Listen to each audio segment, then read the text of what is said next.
At 3:47 p.m. inside a parking lot, I made a decision after checking my late wife's numbers. Later, my wealthy son called my freezing house and said, "Things are tight, Dad. Maybe Decker could help." He thought he was leaving me to freeze just 3 months after burying my wife. He had no idea that exactly 47 minutes before that first decision, I was holding a fortune worth $400 million. I stayed quiet because my silence wasn't surrender. It was the spark before his entire inheritance burned down. I was sitting in my battered 1998 Chevy pickup with the dented tailgate gripping a Powerball ticket worth $400 million, watching the winning numbers line up against my dead wife's birth date one by one. November 6th, 2023. 3 o'clock in the afternoon, Kroger parking lot on the outskirts of Nashville, where I'd pulled in for a gallon of milk and scratched a lottery ticket on a whim because the clerk grinned and said Wednesdays were lucky. My hands wouldn't stop trembling. 60 years old, a carpenter's calloused hands that had framed up 50 homes and lowered one wife into the ground, and they couldn't keep that little slip of paper still. The numbers were Cecile's. Month, day, year, she came into the world. The combination she'd picked 35 years back when we filed our marriage registration at the Nashville courthouse. Welcome back to His Hidden Revenge. I'm glad you're here with me tonight. If these stories of family loyalty and quiet justice speak to something in you, consider staying close. There's more coming that I think you'll want to hear. Before we go further, I'd love to know if someone you loved let you down the way my sons did. Would you confront them directly, or would you wait and let the truth do its own work? Drop your answer in the comments. One more thing. Before we begin, some details in this story have been shaped for the telling, and any resemblance to specific real people or events is purely coincidental. What matters is the truth at the center of it. She'd laughed and said that if we ever hid anything, we'd know it was her who'd done the picking. I'd kissed her and promised we'd play those numbers as long as we lived. We never won a thing. Not across 35 years of marriage. Not until 3 months after I put her in the ground. The ticket shook in my hand. $400 million Powerball jackpot. I checked the numbers a third time against the website on my phone, then a fourth, then eased back against the worn cloth seat that smelled like motor oil and let the truth settle into my bones. Cecile's numbers had won everything. I stared out through the windshield at ordinary Wednesday afternoon people drifting in and out of Kroger, a young mother pushing twins in a cart, a teenager grabbing energy drinks, an old man moving slow toward the entrance leaning on a cane. Not one of them knew that the man in the 1998 Chevy pickup with the dented tailgate had $400 million sitting in his lap. Not one of them knew I was about to make the biggest decision of my life, and it had nothing to do with the money. I needed to know who my family was, who they truly were. Before the money rewrote everything, before it turned them into different people, before I'd lose any chance of seeing the truth. Cecile and I had 3 children. Decker, 35, ran a consulting firm in Franklin. Colt, 32, worked in commercial real estate. And Willa, 22, my youngest still in college in Cookville, working 2 jobs to cover tuition, because her brother said debt built character. I loved them all. I didn't know if I liked them all. That's a hard thing for a father to admit. But it was there in my chest all the same, heavy as a stone. They'd been different after Cecile died. Distant, efficient. Decker had organized the funeral like a corporate transaction. Colt had sorted her belongings into labeled boxes for donation before I'd even stopped crying. Willa had held my hand at the cemetery and said nothing, which was the only thing I'd needed. But I didn't know. I didn't know whether grief had changed them or whether it had simply shown me what was always there. I didn't know if they loved me or loved what they imagined I had. I didn't know if they saw their father or an inheritance waiting to be claimed. People always say money changes people. They're wrong. Money doesn't change people. It reveals them. I sat in that parking lot for 47 minutes. I know because I watched the dashboard clock move from 3 o'clock to 3:47 while I worked through my decision. I would not tell anyone about the money, not yet. Not until I knew the truth about the people I'd raised and loved and stood beside at their mother's grave. I would test them. Small tests. Simple tests. The kind that showed a person's character when money wasn't anywhere near the table. And when I needed guidance, I looked at Cecile's numbers on that ticket. She'd know what to do. She always did. My phone rang. The sound startled me badly. I nearly dropped the ticket. I looked at the screen. Decker. My eldest calling on a Wednesday afternoon. My heart lifted for one foolish moment before I picked up. "Dad," Decker said. "No, hello, no, how are you?" Just my title. "Glad I caught you. I've been thinking about the truck." The truck, my 1998 Chevy pickup I'd driven for 22 years. The one Cecile had surprised me with on my 38th birthday, still carrying her coffee stain on the passenger seat from the morning she spilled her travel mug, laughing at my terrible joke. "What about the truck?" I asked. "I'm worried you'll run it further into the ground," Decker said. His voice had that polished consultant tone he used whenever he was managing a situation. "The market for trucks like that isn't bad right now. If we move it soon, you could put the money toward living expenses, medical bills, whatever comes up. Right now, it's just sitting there, losing value." I looked at the lottery ticket in my left hand. $400 million. I looked at the steering wheel in my right, cracked leather, worn smooth by 20 years of my grip and Cecile's. "I'll think about it, Decker," I said. "Don't wait too long," he said. "These windows don't stay open. I could have someone take a look at it this weekend, get you a number." The feeling of your own child quietly tallying your assets while you sit in a parking lot holding a fortune they don't know exists.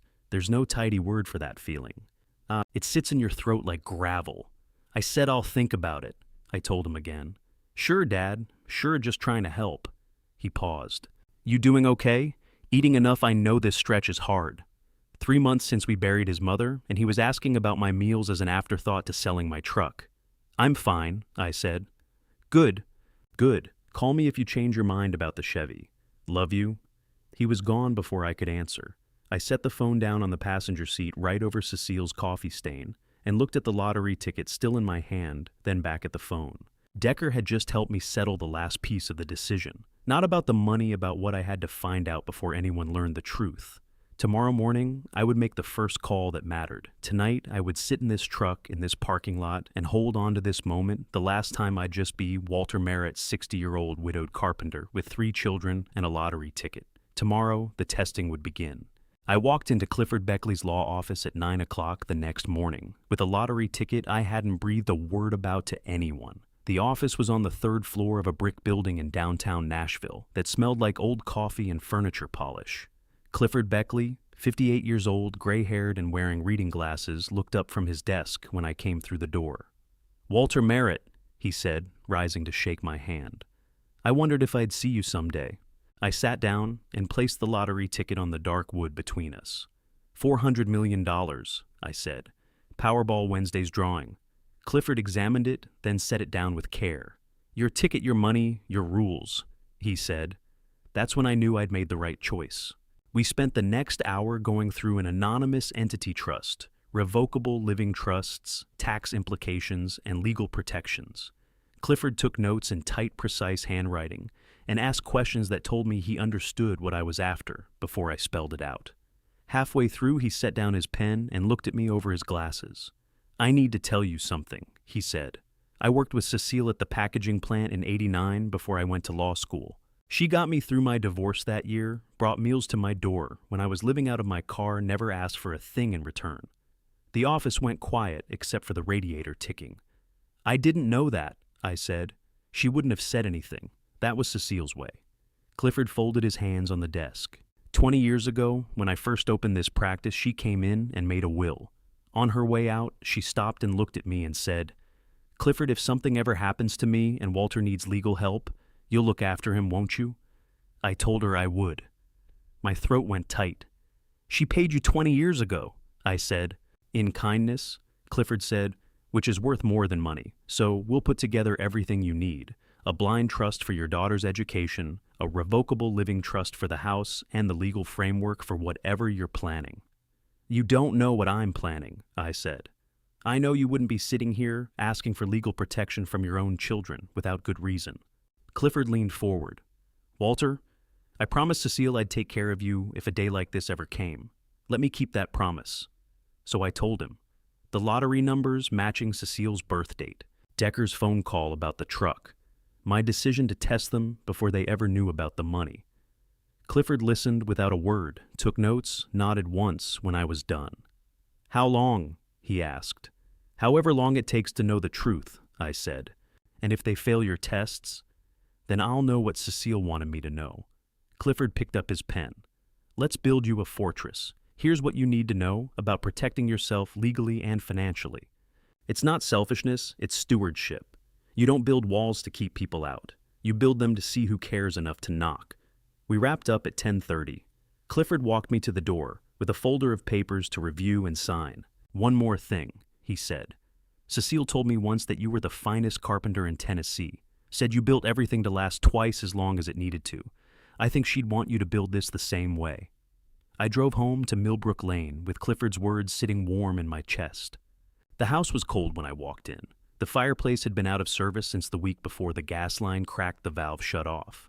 The living room had probably dropped to around 55 degrees. I'd been meaning to call someone.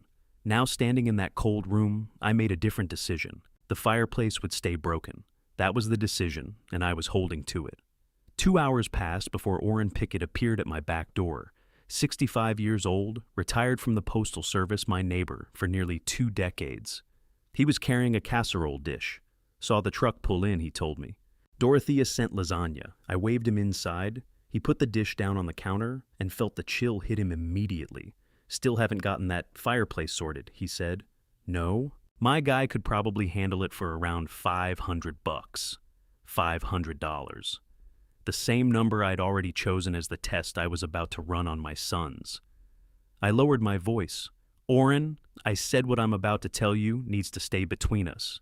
He settled into a chair at the kitchen table, and I laid out the whole thing, the lottery ticket, all of it. He went quiet for a long moment, studying my face. Then came a laugh, one short, sharp burst of disbelief. 400 million, he said, and you're keeping it from your own children.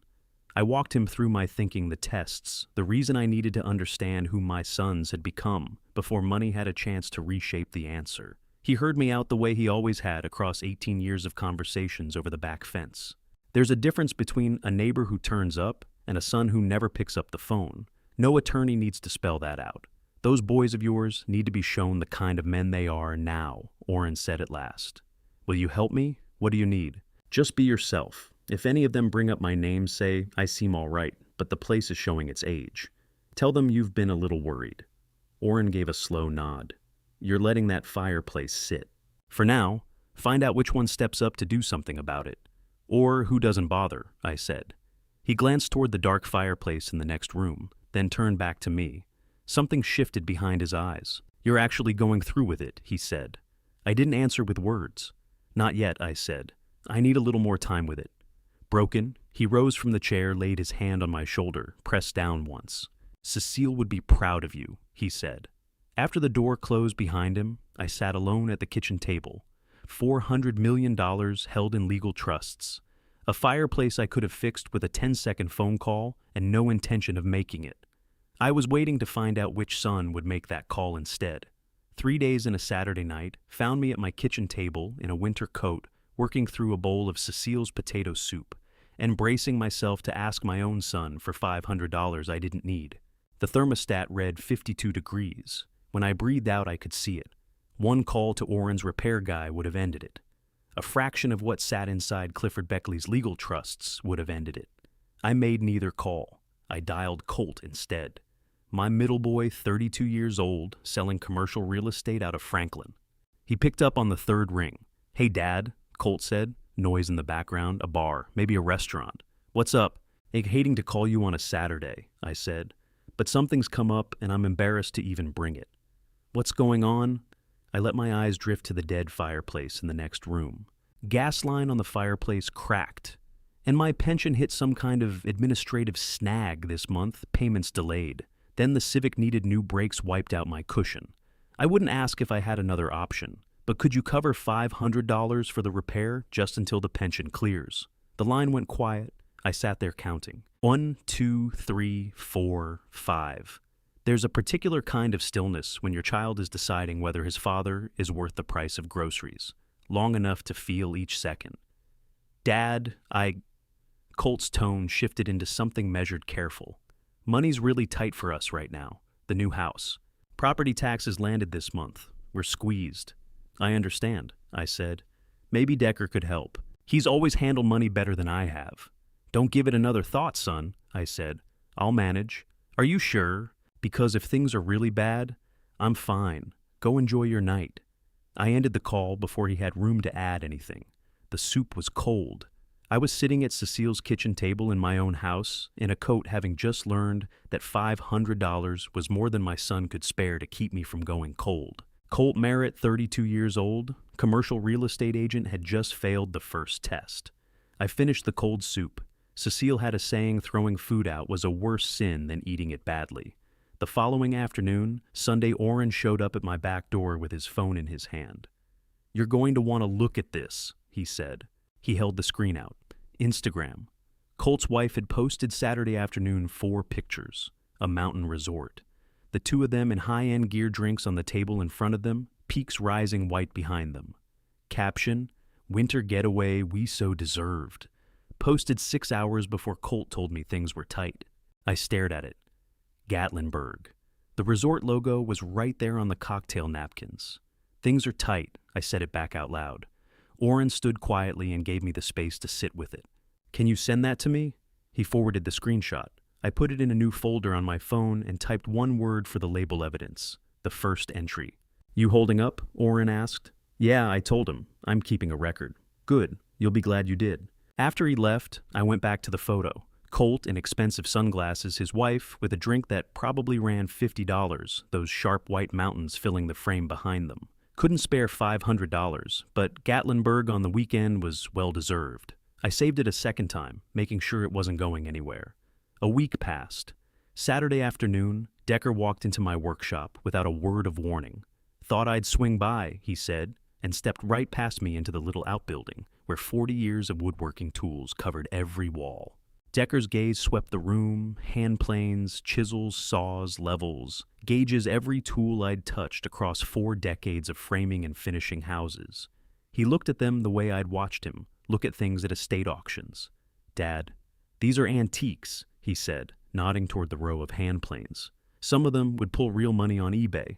I didn't say a word. He crossed to the workbench and picked up my oldest plane, the one Cecile had given me for our 10th anniversary. Rosewood handle, brass fittings, balance you can feel the moment it's in your hand. She'd put money aside for 6 months to buy it. Decker turned it over slowly the way you handle something you're pricing. Really vintage. Photograph it, list it, you'd clear decent money. $300, maybe $400 easy. You want to know the difference between price and value? Price is a number on a screen. Value is 35 years of your wife watching you use the tool she spent 6 months saving up to give you. These chisels as well. He moved along the bench, stopping at the marble handle set Cecile had given me when we first moved into this house. Original case marble handles. Exactly what collectors go looking for. He had his phone out and was snapping pictures. "I can handle the listings," he said. "Small cut for me, rest goes to you. Put it toward your bills." I stood there watching my eldest son photograph his dead mother's gifts to me, like he was cataloging a storage unit. "I'll think about it," I said. The words came out without inflection. He didn't catch it. "Don't sit on this too long," he said. "Vintage tool market is moving right now. Sell into the demand." I went inside for a glass of water. When I came back, Decker was still at it, working his way around the room. "Good shots," he said. "Give me the go-ahead, and I'll get them posted." "I'll be in touch," I said. That night, the temperature in the kitchen was the same as it had been all week, but the cold that settled in me went somewhere the thermostat couldn't reach. 2 sons, raised in this house under this roof by 2 people who gave them everything they had. Both of them had looked at their old father and done the math. The file was getting thicker, and so was my certainty about what I was doing. 2 days after I filed that screenshot away, a Tuesday night found me alone in the workshop, running a hand plane down a piece of oak, no plan, no project, just moving. Then my phone lit up with Willa's name, my youngest 22 years old, living 3 hours away in Cookville. I put the plane down and answered. "Dad," Willa said. There was a tightness in her voice she was working hard to cover. "Vera Dunning had mentioned talking to your neighbor Oren about the cold in the house, about the fireplace." Vera Dunning ran the diner in Cookville, where Willa pulled night shifts to cover her textbooks. Oren must have said something to someone, and the way word moves through a small town, it had covered 3 hours of highway, through the people who actually cared enough to pass it on. "I'm fine, sweetheart," I said. "Nothing to worry about. Are you doing all right? Is there anything you need that stopped me cold?" "Do you need anything?" 3 words Colt had never once said when I rang him needing to borrow money. 3 words Decker had never bothered with while he was snapping photos of Cecile's anniversary gifts to list on eBay. "I'm getting by," I told her. "You've got exams. Put school first. When did you last actually sit down and eat?" "I'm fine on food, Dad." Her tone went firm. "This isn't a conversation I'm showing up Saturday." "Willa, it's a 3-hour drive." "I'm not asking." She said it again without a pause. "Saturday morning, I'll be there. I'm bringing food. We're fixing that fireplace. And you're gonna let me because I'm your daughter, and you turn right around and do the same for me." My mouth opened. No words followed. 7 o'clock, Willa said. "Make sure there's coffee." She ended the call before I could get a word in edgewise. I stood in the workshop with the phone in my hand, pulling in a breath that tasted like sawdust, and the thin chemical smell leaking in from the broken gas line in the house. The hand plane was still on the workbench where I'd set it down mid-stroke oak shavings scattered across the floor. Willa Marie Merritt, 22 years old, juggling 2 jobs just to stay enrolled, while her brothers were off in Gatlinburg and putting dollar amounts on their mother's keepsakes, had just quietly decided she was making a 3-hour trip to look after me. No asking whether I wanted it. She'd simply looked at the situation, reached a conclusion, and committed. I lowered myself onto Cecile's old stool in the corner, the one with the cracked leather seat she'd never let me swap out, because the worn shape of it was exactly right. My hands weren't steady. The distance between a daughter who picks up the phone to check if her father's okay and sons who call to talk about selling his truck. That gap isn't minor. It's the whole thing. Sweeping my eyes around the workshop at the tools Decker had already been pricing, at the half-shaped oak piece sitting idle on the bench, at the walls Cecile and I had painted together 15 years back when we made the old shed into this room, I could see it clearly. 2 sons tested without knowing it had come up short. One daughter hadn't even sensed the test and was sailing through it. I unlocked my phone and pulled up the evidence folder. Colt in Gatlinburg. Decker's texts about the truck. The ledger Clifford Beckley was compiling each exchange, each request, every reply noted and dated. Then I started a new entry and typed Willa. Called Tuesday, December 15th. Heard through Vera Dunning about fireplace, announced coming Saturday to help without being asked. Wouldn't take no for answer. I filed it somewhere different from the rest. Not a record of failure, a record of love. The only sounds in the workshop were the wind pressing at the walls and the low ticking of the space heater. I stayed in that chair a good while, breathing, turning it over. Cecile had a saying, "You don't truly understand your children until they reach the age where life gives them options, where the person they choose to be stops being the one you formed and becomes the one they built themselves." She was right about that. Watching the choices my kids were making was doing something to me I hadn't braced for. Not the grief of 2 who'd stumbled, the grief of 1 who hadn't. Fatherhood breaks your heart in stages. First when your children depend on you entirely, again when they stop needing you at all. But the 3rd time cuts the sharpest the moment one of them reaches back toward you, and you realize somewhere along the way you'd stopped expecting that. I pushed up off Cecile's stool and crossed to the workbench. That unfinished oak piece sat where I'd left it, rough-edged and still without a clear shape. I'd picked it up and put it down a dozen times since the day after the lottery, my hands looking for occupation, while my head worked through everything else. I lifted it, now drew my thumb along the face of it. Quarter sawn white oak, the premium cut, salvaged from a demolished barn in Kentucky. I'd been holding it in reserve for a project that deserved it. Standing there with it in my grip, I knew for the first time exactly where it was headed. I laid it back on the bench and unrolled my measuring tape. Back to square one, but purposeful this time. Careful. The way my hands move when what I'm making actually matters. A bookshelf. Modest apartment-sized. 3 shelves, dovetail joints. Furniture built to survive 50 years of moves and still be standing still, carrying the fact that her father cut every joint by hand, while her brothers were busy cataloging his belongings for eBay. I penciled in the marks, checked them twice, then checked again. The air in the workshop was oak shavings and stale coffee and the dry warmth radiating off the heater. Wind worked at the windows. Inside, I was putting together something that would still exist long after all of this had passed. I reached for the hand plane Cecile had given it to me on our 10th anniversary, the very same one Decker had flagged for $300, and got moving. The first curl of wood came off smooth and clean. Then the next. And the next. 2 weeks of testing people, cataloging disappointments, running calculations, gone. Right then, I was just a man at a bench making something for his daughter. Saturday would carry its own weight when it arrived, but that night I was only a carpenter, and that was enough. Willa's truck swung into the driveway right at 7 o'clock the Saturday morning. 3 hours of highway, behind her 4 bags of groceries and a green canvas tool bag riding shotgun. Through the kitchen window, I watched her step down from that ancient Chevy, with the CD player she refused to replace because a working disc drive was better than broken Bluetooth. 22 years old. Work boots, Tennessee Tech, sweatshirt. She came straight in without knocking groceries in her arms like she still lived here. "Coffee's not done yet," I said. "That's okay, I'll wait." She put the bags on the counter. Potato soup, the kind you like, dark roast, and sourdough from that place on Mason Street. Not a sympathy basket, not the random assortment someone assembles out of guilt, the precise item she'd clocked me eating and stored away across 22 years of being my kid. "You made a long drive you didn't have to make," I said. "I know." She was already pulling things out of bags. "Where are your tools?" "In the shop." "What for fireplace needs fixing before I head back?" She met my eyes, Cecile's eyes in a younger face. "Where's the shutoff?" I took her to it.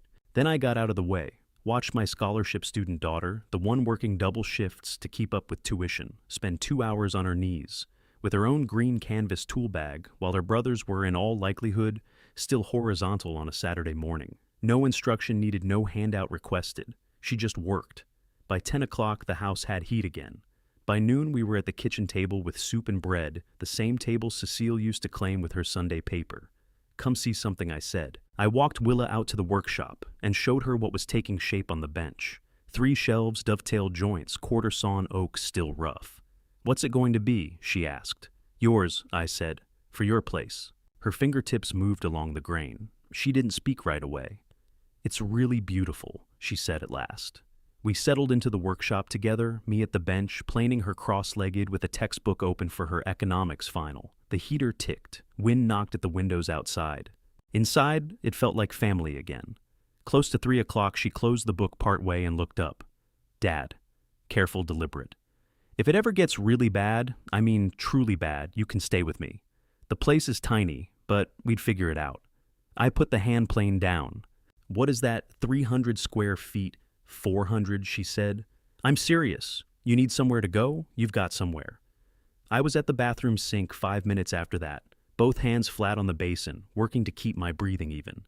Because she, this girl scraping by on a scholarship and $40 a week for food, was putting her studio on the table while her brothers were in Gatlinburg, pricing my tools for resale. I ran cold water over my face and went back to the workshop and kept my mouth shut about it, because any attempt to say thank you would have cracked me open, and I couldn't afford that right now. Willa headed out at 4 o'clock, but not before she made me commit to calling if anything came up.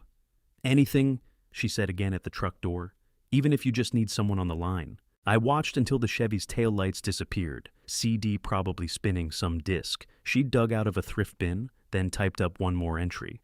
Willa arrived 7 a.m. with specific groceries. I like fixed fireplace with own tools, offered her apartment if needed, asked for nothing. Not evidence of failure, evidence of who she was when no one was keeping score. Monday morning, I went out to the mailbox and came back with an envelope from a bank I'd never heard of. I stood at the counter to open it. Official stationery, dense legal wording, a foreclosure notice issued by the county treasurer's office citing unpaid property taxes on the Millbrook Lane residence. Amount owed $18,000. Deadline, January 15th. Failure to pay would trigger forced sale. I read it through twice. Then I started looking closer. The font, off, the bank's address, a branch with no record of existing, the format of the account number. Something about the structure wasn't right. I called Clifford Beckley.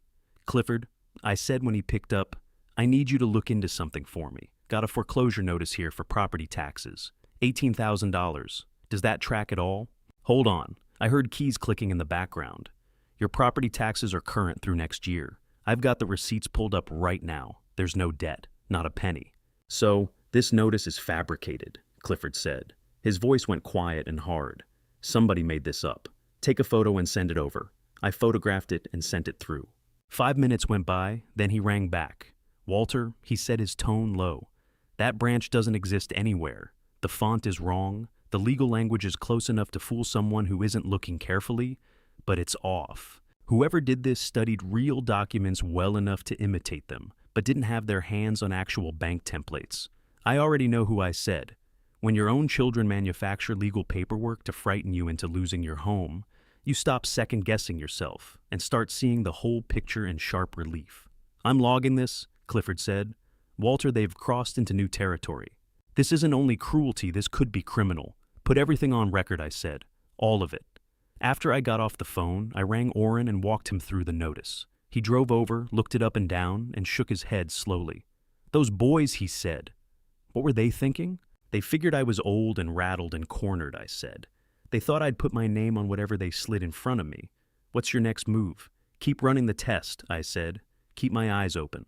Keep building the record." I left the forged envelope on the kitchen table. The table I'd built with my own hands 40 years back when Cecile was carrying Decker, when I still believed I was laying the foundation for something that would hold.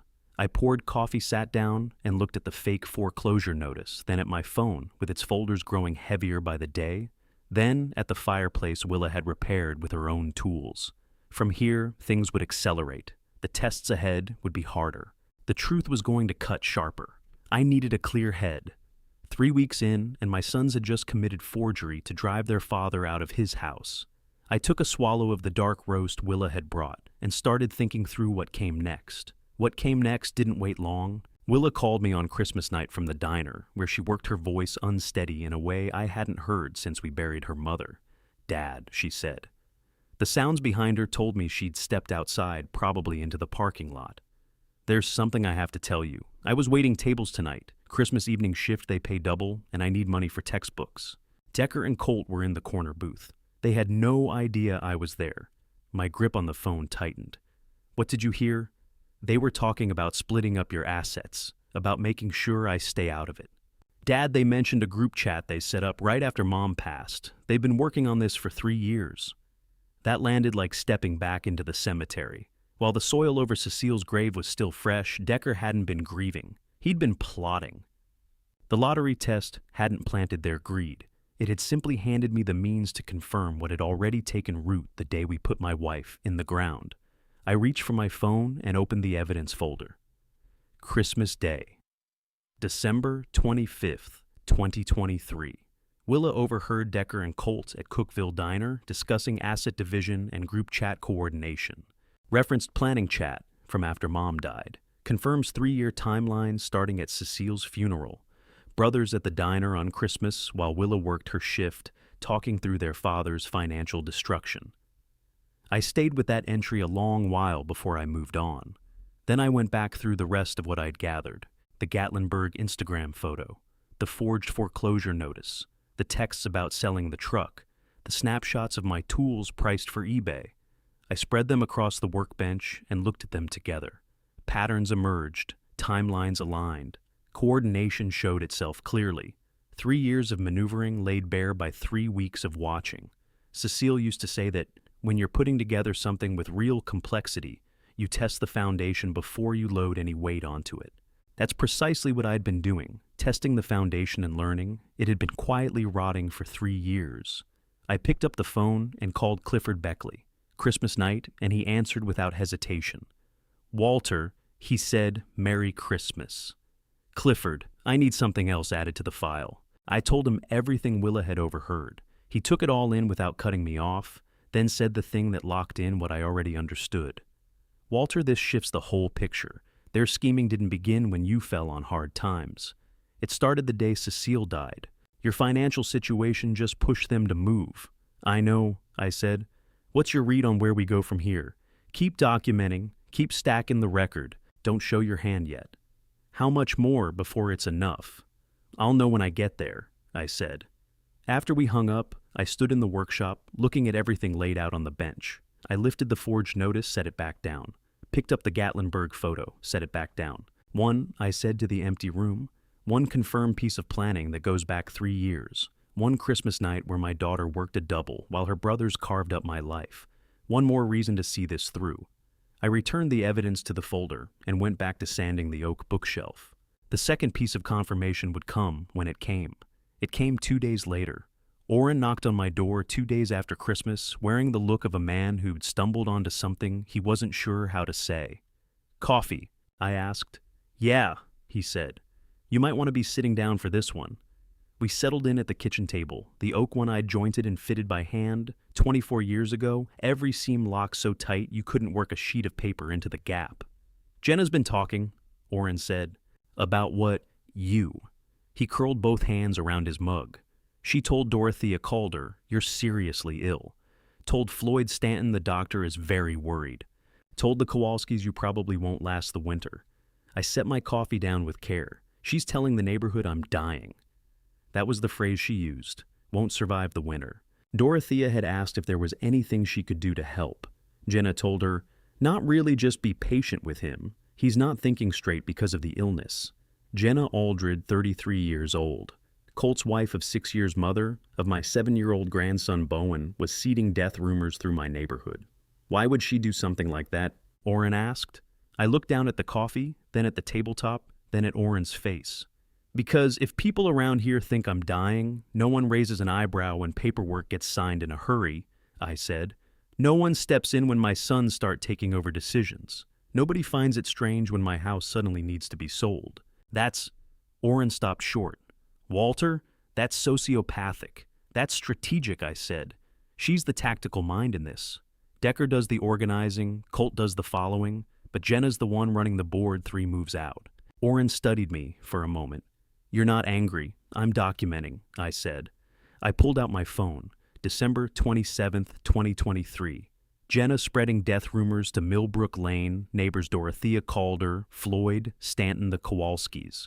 Claims Walter seriously ill, won't survive winter, not thinking clearly. Purpose: normalize rapid asset transfer. Keep neighbors from interfering. Build a narrative of mental incompetence. "What do you do now?" Orrin asked. "Nothing," I said. "Don't push back. Let her version stand. Walter, if they believe you're dying, they'll speed up. If they speed up, they'll get careless. If they get careless, they hand me more. Sometimes the most useful weapon your enemy gives you is their own lie. You don't argue with it, you don't correct it, you leave it in the air and watch them stumble over it themselves." Orrin sat with that for a moment. "You're not the man I thought I knew," he said. "Good," I said. "My sons aren't either." He left shaking his head. I sat at the table with my coffee, thinking about Jenna's calculating mind, about 3 years of careful planning, about a daughter-in-law willing to bury her father-in-law in rumor while he was still standing. I smiled. Not from amusement, because she had just handed me exactly what I was waiting for. 1 week later, January 2nd, my front doorbell rang at 2 o'clock in the afternoon. I opened the door to a man in a suit, clipboard in hand, around 40, polished smile, real estate written in every line of him. "Walter Merritt," he said, reaching forward. "Garrett Finch. I'm a friend of your son Decker's. He thought it might be useful for you to have a sense of what this property's worth, just so you're informed for planning purposes." Garrett Finch, 40, real estate agent there, to put a number on the house I'd lived in for 23 years. I stepped aside and let him in. He moved through the Millbrook Lane house with an appraiser's eyes, cataloging fixtures, tapping walls, scratching notes on his clipboard. Crown molding original, hardwood, updated windows, gas fireplace.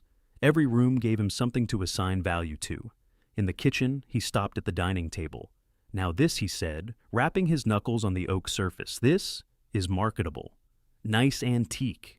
You could move this separately from the house, pull good money on its own, maybe 1,500. My eyes settled on that table. 6 weeks of my life, back in 2000, every mortise cut by hand.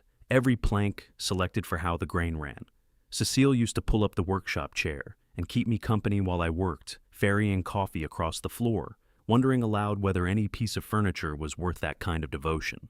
"Furniture outlasts the people around it," I told her. "That's exactly why you don't cut corners." 23 years of meals at that surface. Birthdays, holidays, ordinary Tuesday dinners that turned out to matter.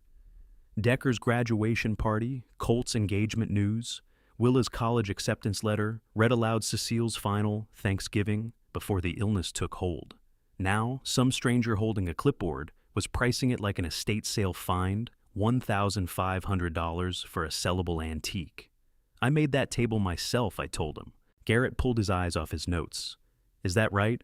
When 2000, I said, same year Decker finished high school. He scratched something down. Handcrafted work actually moves well, he said. Get the listing right and you're probably looking at $2,000. Then he drifted toward the cabinets and kept going. I stayed where I was, staring at that dining table, the one where this family had come together for 2 decades, where Cecile had faced me across the wood every evening, where someday soon I would sit with my children and show them exactly who they had turned into. Garrett wrapped up 20 minutes later. The full report goes to Decker, he said, on his way out. But off the top, $420, maybe $430 for the house. Solid structure could use a few updates. $420,000, I said back to him. Give or take, he confirmed. Decent market right now. Waiting on a sale only costs you. I'll need some time to think, I said. Decker told me the timeline might be tight, he said. The medical thing. I want you to know I can move fast if that helps cash. Offer low stress, clean close. So, Decker had briefed him. The invented health crisis Jenna was running through the neighborhood, he knew about it. The realtor and the sons were already in step with each other. Death rumors, house sales strategy, the whole apparatus turning together. I appreciate the offer, I told him. Garrett pressed a business card into my hand. Day or night, he said, whatever you need. I stood in the doorway and watched Garrett Finch back down Millbrook Lane in his leased Cadillac, my home reduced to a dollar figure riding along in his clipboard. Then I turned and looked through the kitchen window at the oak dining table, the one I'd shaped with my own tools, the one that had fed my family across 23 years. The one Garrett had just assigned a $2,000 resale value.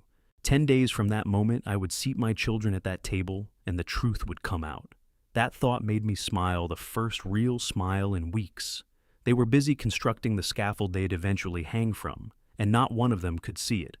The scaffolding was finished by the following night. Friday evening, my sons showed up at the front door, carrying a document stack that, with my signature on it, would transfer legal control of everything I'd spent 60 years building, straight into their hands. January 3rd, 6 o'clock. Decker knocked. Colt flanked him. Both had on the grave, purposeful faces men wear when they've convinced themselves that what they're doing is hard but right. Dad, Decker said, "We have to talk about where things stand." I stepped aside and waved them in. They settled at the oak dining table, the table I'd built in 2000, the table Garrett Finch had put a $2,000 price tag on, the day before the table where the truth would land in 9 days. Decker laid the papers on the oak between us. "We've been concerned," he said, "the debts, the health situation, everything stacking up. We're trying to make it easier on you." "What does easier look like?" I asked. "These documents handle that," Colt said. "You wouldn't have to manage the details anymore. We'd carry it." I lifted the stack, 15 pages, law firm letterhead, clean professional layout. The heading read, "Limited Power of Attorney." I went through it slowly. Page 1, grant of authority to Decker James Merritt and Colt Thomas Merritt to act on behalf of Walter Michael Merritt across all financial and property matters. Page 2, authority covers, but is not limited to disposal of real property, personal property vehicles, tools, household goods, and any assets of value. Page 3, no beneficiary consultation required or approval needed on individual transactions. Page 4, irrevocable for 5 years or until the grantor's death. I kept going, steady hands, neutral expression, nothing showing on my face. I worked through every page while my sons waited on the other side of the table. This was not a limited power of attorney. It was a full transfer of everything. No exit, no appeal, no path back. Dressed up in the language of assistance and concern. "Pretty standard document," Decker said when I hit page 8. "Covers the bills, the house sale if it gets to, that takes the burden off you." "House sale," I said. "Just a contingency," Colt jumped in. "Only if circumstances call for it. Garrett says conditions are favorable." So they'd been talking to Garrett about a timeline. They had already mapped it out, already settled the question before they ever knocked on my door. I looked at these two men across the table I'd built, plank by plank, and I asked myself, when did I last recognize my own sons? Decker was 5 years old when I first put a hammer in his grip. Colt was 3, perched in the workshop, watching me work the wood smooth. I had carried both of them, as infants sat with them, through fevers driven them to school, stood next to them while they learned to steer a car. And now, here they sat, holding documents that would let them liquidate every last thing I'd made, including the surface under their own forearms. "There's also language about medical authority," Decker said. "Finger on page 11. If you're ever unable to make decisions for yourself, we'd step in. Medical power of attorney layered on top of the property rights. They would have the power to declare me incompetent, unload the house, convert my assets, and call every medical shot, all of it perfectly legal, all of it triggered by my own hand the moment I signed. Very comprehensive, I said. My voice stayed even and unhurried, the exact register of a bewildered older man working through dense paperwork his thoughtful boys had dropped in his lap. We had this drafted by an attorney, Colt said. Wanted it done correctly, not Clifford Beckley. Someone else, a lawyer who knew nothing about a lottery ticket, who believed he was simply protecting a father in over his head. I reached the final sheet. Signature line, witness block date. Did you have a notary with you? I asked. Not tonight, Decker said. We wanted you to look it over first. Make sure you feel good about it. Feel good about it. That's what he said, about signing everything over. I put the papers on the oak surface and looked at both of them sitting there. Here was the fork in the road. Right now, I could say no. I could pull out the lottery ticket, collapse the whole scheme, finish it on the spot. Or I could deceive them. This is the single time in my life I have looked at my sons and chosen a lie, not a small one offered in kindness, but a deliberate, calculated one, built entirely to protect myself from what they were attempting. There's no returning from that. The moment you sit across from your own children and feed them a false story, because they've forced you into a corner, something at the core of things has shattered beyond repair. I lifted the documents again. I'd like to go through this one more time, I said. Make sure I haven't missed anything. The tension dropped from Decker's face like a weight cut loose. Of course, he said. No rush. This is a lot to absorb. Run it by somebody you trust if it helps, Colt offered. A second set of eyes never hurts. They were utterly certain I'd signed, certain I was cornered, certain there was no move left on my side of the board. I got up and walked to the kitchen, filled 3 mugs without my hands so much as trembling, and carried them back like it was any other evening a father shared coffee with his boys. How's Bowen? I asked Colt. Growing like a weed. Jenna says hello. Jenna, who had been working the neighborhood with stories about my declining health, telling anyone who'd listen. I might not make it through winter, synchronizing her effort with her husband and brother-in-law, like they were running a project. Pass along my thanks, I said. We sat with our coffee and talked the weather, the upcoming holidays, Colt's job.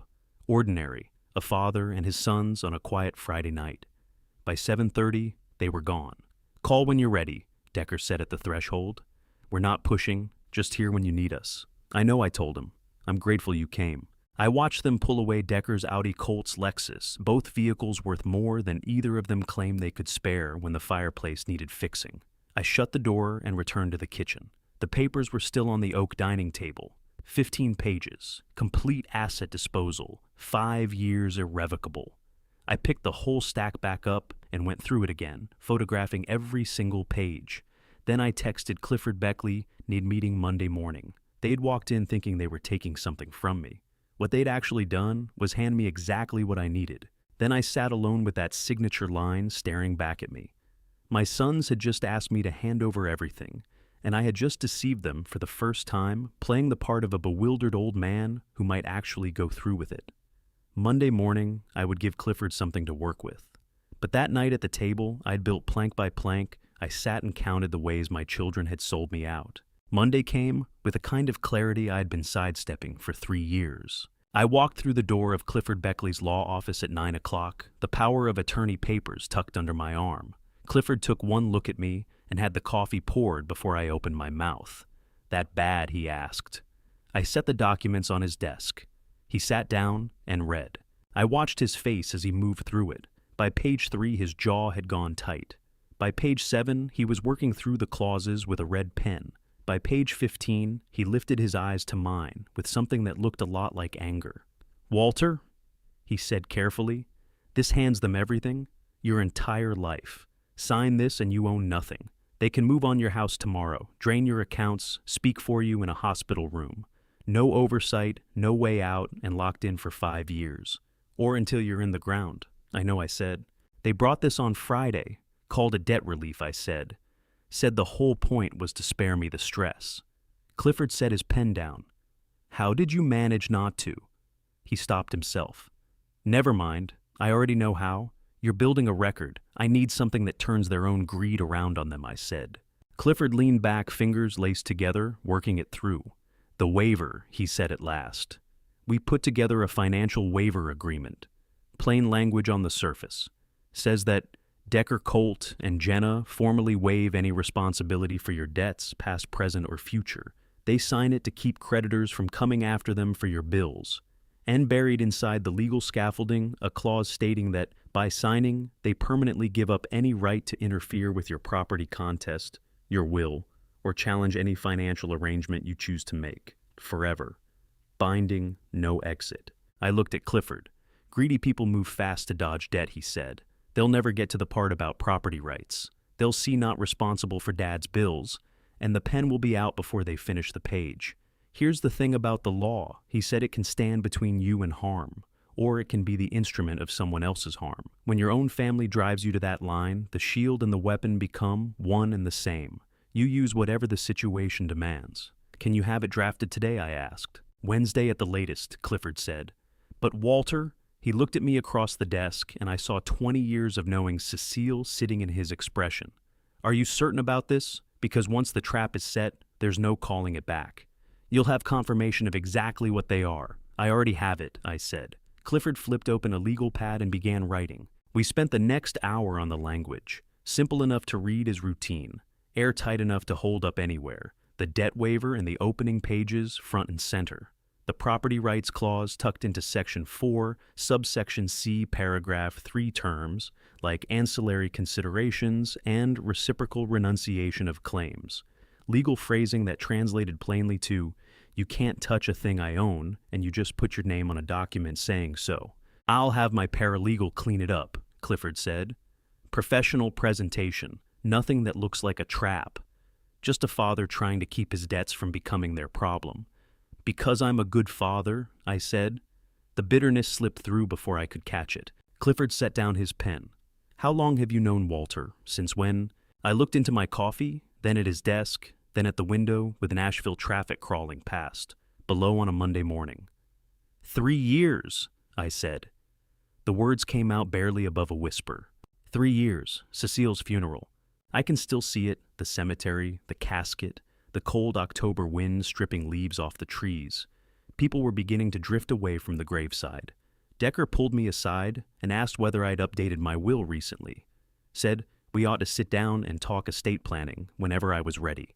I kept telling myself I'd misread the moment, that grief distorts things, that a son asking about a will while standing at his mother's fresh grave was just being practical, making sure his father's affairs were in order. But something in his tone. I stopped the thought the moment I had it. I knew. I just refused to believe what I knew. So, the lottery test wasn't a discovery, I continued. It was confirmation. I wasn't finding out that my sons were greedy, I was proving what I'd already suspected for 3 years. Clifford was quiet for a long moment. That's why you've been so steady through all of this, he said. You've already been grieving it for 3 years. I mourned Cecile, I said. And I mourned my sons at the same time. I just didn't let myself admit the second part until December. Clifford reached across the desk and rested his hand on mine. Brief, firm, the kind of thing that doesn't need words. Cecile would be proud of you, he said, for protecting yourself, for choosing strategy over raw hurt. Would she? I asked. I'm laying a trap for our own children. You're documenting what's true, Clifford said. That's not the same thing. He pulled back his hand and returned to the legal pad. Wednesday, he said. The waiver will be ready. You present it as a shield against your debts. They sign fast because liability scares them, and when they do, they forfeit all property rights, permanently. And then you hold it until the moment is right. I rose to go. Clifford, I said at the door, thank you for believing me, for not making me explain myself twice. I made a promise to Cecile, he said. But even without it, Walter, what you're doing is right. You're not going after people. You're protecting yourself from people who are already coming after you. That's not revenge. That's survival. I drove home turning over the same images, the cemetery, Decker's voice, floating the question about the will, the 3 years I'd spent arguing with my own instincts, handing out benefit of the doubt I should never have extended. Clifford had asked when I'd first known. Since the cemetery, I'd told him. I kept convincing myself I was reading it wrong. I wasn't wrong. I proved it 3 days later. Decker came through my front door on Saturday morning, wearing the easy confidence of a man who believed he was tidying up a problem rather than leaving a trail. "You said you had something for me to sign," he said. I handed him the financial waiver agreement, 3 pages, professional letterhead. Clifford's exact language shape to show Decker precisely what he was hoping to find. "This keeps you clear of any debt I'm carrying," I told him. "Past, present, or future. Your name on this means no creditor can touch you for my bills." Decker sat down at the oak dining table and started reading. I watched his eyes work the page, moving fast, skimming, hunting for specific words. Debt responsibility, financial liability, creditor protection. He found every one of them inside the first 2 paragraphs. His shoulders dropped about an inch. "This says I'm not on the hook for your debts, right?" he said. "That's what this is?" "That's right," I said. "Nothing comes back to you." "Where do I sign?" 5 minutes. That's the entirety of the time Decker spent with 3 pages of legal documentation before putting his name on them.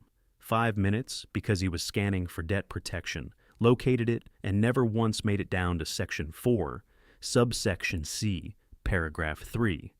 The part about reciprocal renunciation of property interference rights. Greed made him blind. Greed made him careless. Greed made him sign. I took the document back, told him I'd have it notarized, and watched him walk out the door, looking lighter than he'd arrived. Then I went upstairs to my bedroom. I pulled open the drawer where I kept Cecile's photograph, the one from our wedding day, the 2 of us young and foolish and completely in love. I placed Decker's signed waiver next to her picture. "One," I said quietly. 2 days on, I met Colt at a coffee shop near his house. He showed up 15 minutes early, had a latte in front of him, stood to embrace me when I came through the door. "Dad," he said. "How are you holding up managing?" I told him. We sat. I slid the waiver across the table. "Decker mentioned you had something for me," Colt said. I walked him through it the same way: debt protection, financial liability, making sure nothing of mine could land on him. Colt read even faster than his brother. 3 minutes, maybe 4. His eyes barely cleared the first page before he was nodding and reaching for the pen. "So, this means I'm not responsible for any of your debts," he said. "Perfect." He signed, dated, and initialed the bottom of each page without reading them. "Thank you for thinking of this, Dad," he said as he slid the papers back. "I know things have been hard on you. What I'm about to share changed the ground beneath everything I thought I understood about my own sons. Before I get there, I want to ask you something. If you slowly came to realize that someone close to you had been quietly working against you all along, would you say something the moment you knew, or would you let them keep going until the right moment arrived? We really do want to help." He settled back in his chair, took a long pull from his latte, visibly unburdened now that the debt liability had lifted from his shoulders. "By the way," he said, almost as an afterthought, "if the house does end up going on the market, I know a few agents beyond Garrett could get you some competing offers. The house sale already mapped out in his head, already a settled question." "I'll keep that in mind," Colt, I said. Both my sons had signed away their future claims to everything I'd built, and the whole thing had taken less than 10 minutes between them. The strangest part was how little resistance it took. Greed made them careless, made them easy, made them mine. I drove home, with both signed waivers riding in the passenger seat, and tucked them into the folder in my bedroom drawer. 2 sons, 2 signatures, 2 permanent surrenders of property rights they hadn't noticed they were giving up. Clifford would notarize them the next day, locked in, irreversible. I sat at the kitchen table that evening, scrolling through the evidence folder on my phone. The Gatlinburg photos, the forged foreclosure, noticed the power of attorney documents. Garrett's house, appraisal, Jenna's death rumors confirmed in writing by 3 neighbors. The signed waivers, 8 weeks of testing. 8 weeks of confirmation. 8 weeks of watching my children show me exactly who they were the moment they believed I was broke and desperate. My phone rang at 7 o'clock, Willa's name on the screen. "Hey, sweetheart," I said. "Dad." Her voice carried a tiredness she was working to hide. "Just checking in. How are you doing?" "Good. How's school?" "Fine. Busy. Thesis work is relentless, but I'm keeping my head above water." Something in her tone made me press. "What's the matter?" "Nothing's the matter," she said a beat too fast. I sold my laptop. I needed a little extra money for medicine and groceries for when I visit next weekend. The library computers handle everything I need." I set my coffee down. "Willa, you need that machine for your thesis." I can use the library computers, Dad. They have everything. It's fine. Your thesis is due in April. That kind of work needs your own computer. Dad, she said, and her voice steadied into something firm. I can borrow computers. I can't borrow someone to help you. The laptop was just sitting there. Now it's money for groceries and your blood pressure medication. That's the better trade. She'd sold her laptop, the tool her thesis depended on, the one she needed for coursework, and the job application she'd be sending out before graduation. Sold it to cover groceries and medication for a father she was certain was struggling. Here's the line between sons who see you as a burden and a daughter who sees you as worth a laptop she genuinely needs. That's not a small distinction. That's the whole of the human condition, compressed into a single week. I'll pay you back, I said. I don't want you to pay me back, she said. I want you to be okay. We talked for another 20 minutes about nothing, heavy classes, whether how her CD player had finally given out. A normal conversation, father and daughter on a Friday evening. After we hung up, I sat at the table for a long while. Then I walked out to the workshop. The unfinished piece of oak was waiting on the workbench where I'd left it. 3 shelves, dovetail joints, quarter-sawn white oak salvaged from a demolished barn in Kentucky.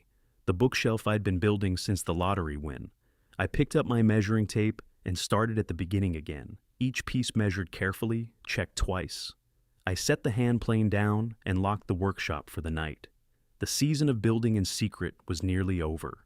The signed waivers were in my drawer, the Gatlinburg photos were on my phone, and the legal trap was fully laid. All that remained was choosing the right moment to bring everyone to the table and let the truth finish the work. The right moment came looking for me. The day I signed away everything my sons believed they would one day inherit. Clifford Beckley poured coffee like it was something worth celebrating, and a notary named Lorene Quill watched me initial 43 pages without a moment's pause. January 10th, Friday afternoon, Clifford's office. The documents were arranged on his desk in 3 neat stacks. 8 weeks of planning pressed into binding language. Last chance to change your mind, Clifford said. I picked up the pen. I'm not changing my mind. Lorene Quill. The notary public opened her sealbook and waited. She had no idea that these 43 pages were about to reshape the Merritt family entirely. First stack, revocable living trust.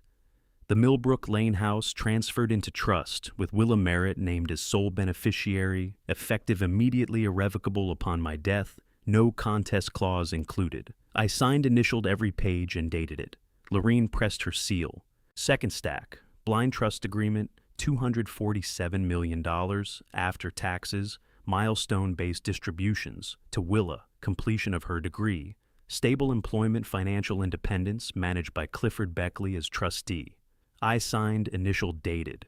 Lorene's seal again. Final stack, last will, and testament distribution of assets. Decker James Merritt receives $500 flat. Colt Thomas Merritt receives $500 flat. No contest clause, $500. The precise sum my son had refused me when I needed to repair a fireplace in the cold of December. Now, the precise sum he stands to receive from $400 million. If that isn't poetry, I don't know what is. I signed the last page. Lorene applied the final seal, closed her book, and rose. All done, she said. Filed copies ready Monday. After she left, Clifford poured more coffee. Everything is filed backdated to mid-December, he said. The house is Willa's. The money is protected. Your sons each get $500. The same amount Colt refused me, I said. Poetic justice, Clifford said. There's also something else you need to know. He drew out another document. Your legal trust assumed full ownership of the Millbrook Lane house back in September. We transferred the deed directly into Willa's trust. Garrett Finch's unauthorized listing and his buyer's contract have been flagged as fraudulent and invalidated. The house was legally never available for them to put on the market. I stared at him. When, December 20th, 2 weeks ago, filed quietly through a holding company, your sons have been scheming to sell a house that was already out of their reach. Their entire plan has been void for weeks. They just don't know it yet. I set down my coffee carefully. So everything they've been engineering, worthless, Clifford said. The power of attorney would have granted them authority over property you'd already transferred. The waivers they signed stripped away their interference rights for good. And Garrett's realtor contract isn't worth the paper it's printed on. 8 weeks of testing, 8 weeks of building the record. And I'd been constructing the legal fortress around you the entire time, making their plans impossible before they even understood they'd failed. One more thing, Clifford said. He opened a folder. The signed waivers from Decker and Colt, both notarized, both permanently surrendering all property interference rights. They can't contest the will, can't challenge Willa's trust, can't do a thing except collect their $500. He slid the folder across to me. Keep this somewhere you trust. When you're ready to tell them, you'll want the proof in hand. I took the folder and opened it. Decker's signature, Colt's signature, Lorene Quill's notary seals. Evidence, documentation, proof. My phone buzzed. Text from Decker. Dinner at your place, January 12th, 6 p.m. I'll cook. We should talk. I read it twice. January 12th, 2 days out. Decker offering to cook at my house. The house he believed he was on the verge of selling. The house that already belonged to Willa. When your son texts that he's cooking you dinner at the house, he's already planning to unload, and you know you're the one who's actually gonna be serving something up. That's not anticipation. It's something older and colder than that. What is it? Clifford asked. I held up the phone and let him read it. He looked back at me. They're making their move, he said. The dinner is probably where they plan to come back at you with the power of attorney. More pressure to sign. I know, I said. What are you going to do? I looked at Decker's name on the screen, the certainty embedded in those words. I'll cook. We should talk. He had no idea what we were actually going to be talking about. I'm going to accept, I said, and I'm going to invite everyone who needs to be there. Willa Oren you if you're willing. I want witnesses when they hear what they did, what they signed, what they gave up. Clifford was quiet for a moment. You want me there? I need a lawyer in that room for when it dawns on them what the waiver agreements actually said. For when they grasp that $500 is everything they're walking away with. For when they realize the house was never part of their plan to take. Clifford nodded, slow and deliberate. I'll be there. I stood up and gathered the signed documents. Thank you, I said, for all of it. For honoring Cecile's wishes, for building the fortress around me. Walter Clifford said, You're about to blow up your family. Are you ready for that? I looked at him across the desk. This man who'd worked alongside Cecile at a packaging plant back in 1988, who'd given her his word. He'd look out for me, who'd spent 8 weeks helping me document what my sons had become. They blew it up 3 years ago at the cemetery, I said. I'm just showing them the crater. I walked out of Clifford's office carrying 43 pages of signed documents and a text message that read, I'll cook. 2 days until the table was set. 2 days until my son sat down at the oak dining table they'd priced at $2,000 and discovered what they'd actually been scheming to take. I drove home and texted back, See you then. They don't know, I thought. They have no idea what's waiting. That night I went to the workshop, not because I had to, but because after 43 legal signatures and one text from my son, I needed my hands on something solid. Friday, 10 o'clock. The house was still. The workshop smelled of sawdust and machine oil, the space heater clicking steadily in the corner. I switched on the work lamp and looked at the piece I'd been shaping since early December.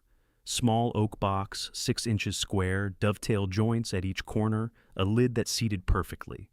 I'd started it the week after the lottery win, hands needing occupation, while my mind worked through everything. Just wood and tools and muscle memory. No plan, no real purpose yet. Now, standing there with everything signed and 2 days until the dinner, I knew exactly what this box was for. I reached for the marble chisel, set the one Cecile bought me for our 10th anniversary, the one Colt had photographed for eBay. I chose the 1/4-inch chisel and began carving her name letter by letter into the oak lid. Cecile. 40 years of woodworking in these hands, 40 years of knowing exactly how much pressure to apply, which angle to hold, how deep to push. The marble handle settled into my palm, the way it always had shaped by a decade of use. Colt looked at that chisel set and saw prices on an auction site. I look at it and I see Cecile standing just behind me the day she gave it to me for our 10th anniversary, her hand resting on my shoulder while I learned to use it properly. I finished carving and brushed the wood dust clean, her name in clear, deep letters deep enough to outlast both of us. I opened my phone and pulled up the photograph I'd saved. Cecile in the workshop, sitting in her chair with her coffee, wearing that quiet smile that meant she was proud of me. I printed it on the small photo printer waited for, It trimmed it to fit inside the box. Then I went to the bedroom and opened the drawer where the lottery ticket lived. The ticket that set everything in motion, the one bearing Cecile's birth date numbers. The ticket worth $400 million that had shown me exactly who my children were when no one was looking. I carried it back to the workshop and placed it in the oak box beside Cecile's photograph. The ticket and her picture side by side, everything that truly mattered, held in one small container. I closed the lid with care. The dovetails came together without a gap. Her name carved on top caught the workshop light. "Your old man can still do the work," Cecile, I said to the empty room. The space heater ticked. Wind shifted against the windows. No one answered. I stood there cradling the box, feeling the weight of 8 weeks and 3 years and 40 years pressed down into 6 inches of carved oak. Here's something people don't understand about woodworking. It's not really about the object. It's about who you were at the moment you made it. Every piece I've ever built has Cecile's fingerprints somewhere on it. Her suggestions, her patience, while I worked her pride when I finished. This box was the 5th piece. The dining table where we'd eaten for 23 years. The oak-bound family photo album I'd made when Decker was born. The kitchen cabinet with the hidden compartment where Cecile kept her recipes. The workshop chair with the cracked leather seat. And now this box. 5 wooden objects tying me to 40 years of marriage. 5 pieces that told the story of what we were to each other. This is the 5th piece, I said to the workshop. The last one. I crossed to the shelf where I kept the family photo album, the oak-bound album I'd made 35 years ago. The one my sons had tossed in the trash that morning when they'd been sorting through what they'd decided were my worthless belongings. I'd pulled it back out of the trash, cleaned it off, kept it safe. Now I opened it and nested the small oak box inside, settled between photographs of Decker's high school graduation and Colt's wedding, and Willa's first day of kindergarten. The box fit as though it had always belonged there. I closed the album and set it back on the workshop shelf. Everything I needed for Sunday's dinner was in that album now. The lottery ticket that proved I'd won. Cecile's photograph that explained why I'd run the test. The album itself that proved what my sons were willing to throw away. I turned off the work lamp and stood in the dark for a moment, just breathing. The marble chisel set rested on the workbench, Colt's eBay merchandise. My 10th anniversary gift from Cecile. The tools that had just carved her name into her memory box. "Everything I need is in this box now," I said to the darkness. The space heater clicked, the wind pressed at the walls. The workshop smelled of fresh-cut oak and 40 years of marriage. I went back to the house and made coffee, sat at the kitchen table with my phone in front of me, Decker's text still on the screen. "Dinner at your place, January 12th, 6 p.m. I'll cook. 2 days out. Legal documents signed. Evidence gathered. Witnesses invited. Memory box finished and placed inside the album. Everything prepared for Sunday's dinner. Except I hadn't told Willa yet. She knew nothing about the lottery ticket, nothing about the test, nothing about the trust carrying her name, or those $247 million, or the fact that her brothers had traded their futures for $500 apiece. She believed she was coming to support a father who was barely keeping his head above water. I looked at my phone, turned over the words I'd need to say. Not yet, I decided. Not over the phone, not before the dinner. She'd learned the truth Sunday evening at the oak dining table, the same moment as everyone else, the same instant when everything became clear. I finished my coffee and went to bed. 2 days until the table was set. 2 days until my sons discovered what they had lost, and one daughter found out what she gained. Willa called Saturday morning to tell me something she'd done weeks before without asking permission, and I nearly broke the silence I'd held for 39 days. "Dad," she said, her voice carrying the particular tone she uses when she's about to confess something. "I need to tell you about my schedule." I was at the kitchen table with my coffee, looking at the oak surface I'd built 24 years ago, the table where tomorrow's dinner would unfold. "What about it?" I asked. "I switched to night classes back in December, and I picked up morning shifts at the diner so I could drive down every weekend and be here to help you. I should have said something sooner, but I didn't want you feeling guilty about it." I put down my coffee.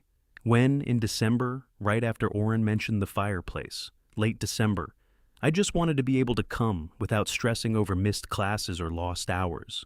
Late December, before I'd asked anyone for a thing, before the fake foreclosure notice, before the power of attorney papers. She'd turned her entire routine upside down just to visit her father every weekend, because she'd caught wind through the neighborhood that he might need some help. My throat went tight. "Willa, I said you didn't need to do that." "I know," she said, "but I wanted to. You'd do the same for me." I looked at the oak table at the January snow, showing through the window at the workshop door, behind which Cecile's memory box sat inside the album on the shelf. "Willa, there's something I need to tell you." The words were out before I could pull them back. "What is it, Dad? Are you all right?" I paused. I thought about tomorrow's dinner, about the moment I'd lay out the lottery ticket and the test and the trust with her name written into it, about needing her response to be genuine, not prepared, not tempered by advance warning. If I told her now, she'd be different tomorrow. She'd know what was coming. She'd change. I almost said everything right then, the lottery, the test, the dinner tomorrow. But if I warned her, she wouldn't be herself at the table. I needed everyone in that room to be exactly who they truly were. "Never mind," I said. "I'm okay, just thank you. For all of it." "You sure?" "Yeah," I said. "I'm sure." We talked a while longer about her classes and the diner shifts and nothing in particular. A normal conversation, father and daughter on a Saturday morning.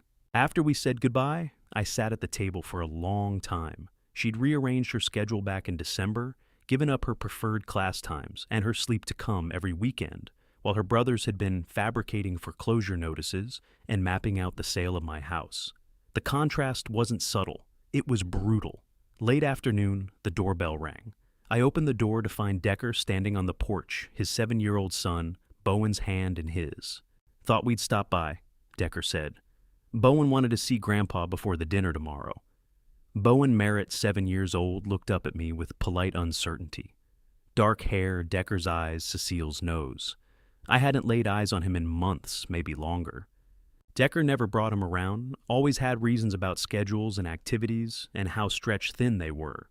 "Hello," I said, kneeling down to Bowen's level. The boy glanced at his father, then back at me.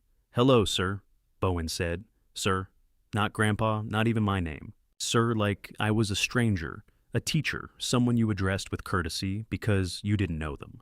Decker didn't seem to notice or didn't care. "Say hello to Grandpa Bowen," Decker said. Bowen looked uncertain, like the word Grandpa didn't connect to the man crouching in front of him. "My name is Walter," I said quietly. "You can call me Grandpa if you want." Bowen gave a small nod, but didn't speak. When a 7-year-old child looks at his own grandfather and says, "Sir," because nobody ever taught him family, that's not just neglect. That's erasure. That's theft of something that cannot be recovered. "We can't stay long," Decker said. "Just wanted to stop by, make sure you're holding up before tomorrow's dinner." "I'm fine," I said. "Good, good." Decker's eyes moved around the house, the yard, calculating probably without even realizing it. "I'll be here around 5 o'clock tomorrow to get started on cooking. Should be a good evening. Whole family together." Whole family. Except he'd kept Bowen away for years. Except Jenna was circulating death rumors through the neighborhood. Except Colt was photographing my tools for eBay. Whole family. "See you tomorrow," I said. Decker nodded, took Bowen's hand and started back toward his Audi at the curb. Bowen turned and looked at me once more. Small face, Cecile's nose, no idea who I was, or why his father had brought him to this porch. "Goodbye, sir," he said softly. I stood there watching them pull away. Cecile had wanted grandchildren so badly. She used to talk about teaching them to garden, to bake, to make things with their hands. She'd pictured Sunday dinners with generations filling the chairs around the oak table. She got her grandchildren 3 of them. Bowen and Colt's 2 daughters I barely knew, because Colt kept them away too. But she died before she could truly know any of them. And after she died, the visits dried up. The calls stopped. The grandchildren became strangers. Decker had stolen that, not just from me, but from Bowen, from the bond a boy should have with his grandfather, from the memory of Cecile that I could have passed along. You can steal money, you can steal property. But when you steal the relationship itself, when you cut family out of a child's understanding of the world, that's something darker altogether. I went back inside and closed the door. Snow had started falling, laying white over the path, where Decker and Bowen had walked over the tire tracks from the Audi, covering everything clean. I stood at the window, watching it come down, thinking about Cecile, about how she used to stand at this very window, waiting to see the kids coming up the walk, about the Sunday dinners she'd imagined with grandchildren who knew her by name. I watched Decker's car vanish down the snow-covered street. Bowen's small face had turned back toward the house. That 7-year-old had just called me sir. I couldn't have said in that moment who it hurt more, me or the boy who didn't know what he'd lost. Tomorrow at 6 p.m., he would start to find out. Tomorrow at 6 p.m., everyone would. I went to the workshop and looked at the family album on the shelf. The album with the small oak box inside the box, holding the lottery ticket and Cecile's photograph. Everything was in place. One more day. Sunday morning arrived like any other, except I knew that by the time the sun went down, my sons would learn at this oak table what I'd known for 40 days. January 12th, dinner day, 6 p.m. I sat with my coffee watching the early light through the window. The oak surface under my palms was smooth, worn by 23 years of meals and voices and family. Tonight, it would carry something different. Oren knocked at the back door at 8 o'clock.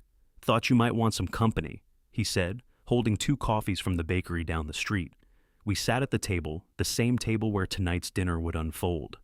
"I wrote everything down," Oren said. "House value questions from Decker to Dorothea Calder and Floyd Stanton twice each. Jenna's dying man rumors to 3 households to start. Garrett Finch's property visits 2, confirmed 1 with an unidentified person who looked like a potential buyer. All of it recorded with dates and times." "Thank you," I said. "You don't need me to say a word tonight," Oren said. "Just be there. Just witness." "I'll be there, Walter." He looked at me across the table. "I've known those boys since they were small. Watch them grow up. This is going to be hard." "I know," I said. "But it's right," Oren added. "The planning, the rumors, everything they set in motion. Cecile would want you to protect yourself." He paused. "Here's what people miss about evidence. It's not what you know that settles things in the end. It's what you can prove and who was standing there when it happened." Oren had been standing there, had written it all down, an independent witness with nothing riding on the outcome. Before he left, Oren stopped at the door. "One more thing," he said. "Jenna told 2 more neighbors yesterday, said you might not make it through January, that the doctors were talking weeks, not months." I didn't react, didn't feel the surge of anger that might have come weeks ago. "She's trying to move things faster," I said. "That's exactly right," Oren said. "Push tonight's dinner harder, get you to sign before you have a chance to reconsider." "Let her talk," I said. "The faster they push, the more careless they get." Oren's smile was thin. "You're turning their own pressure around on them." "Clifford already told everyone to let the rumors run unchallenged," I said. "They're documenting their own panic." After Oren left, I sat at the table thinking about Jenna's accelerated timeline. Weeks, not months. The weight of urgency in those words. The pressure it loaded onto Decker and Colt to act tonight before their supposedly dying father could rethink things or be talked out of it by someone else. They were rushing, and rush people make mistakes. 4 o'clock, 2 hours before dinner, Decker and Colt arrived early. "Thought we'd come help you tidy up a bit before we eat," Decker said at the door. I let them in. They moved through the rooms the way appraisers do, lifting objects, turning them over, setting them aside. Colt walked into the workshop. I watched through the kitchen window as he looked around at the tools, the workbench, the shelf where the family photo album sat, the oak-bound album I'd made 35 years ago, the album with the small oak box inside, the box with the lottery ticket and Cecile's photograph.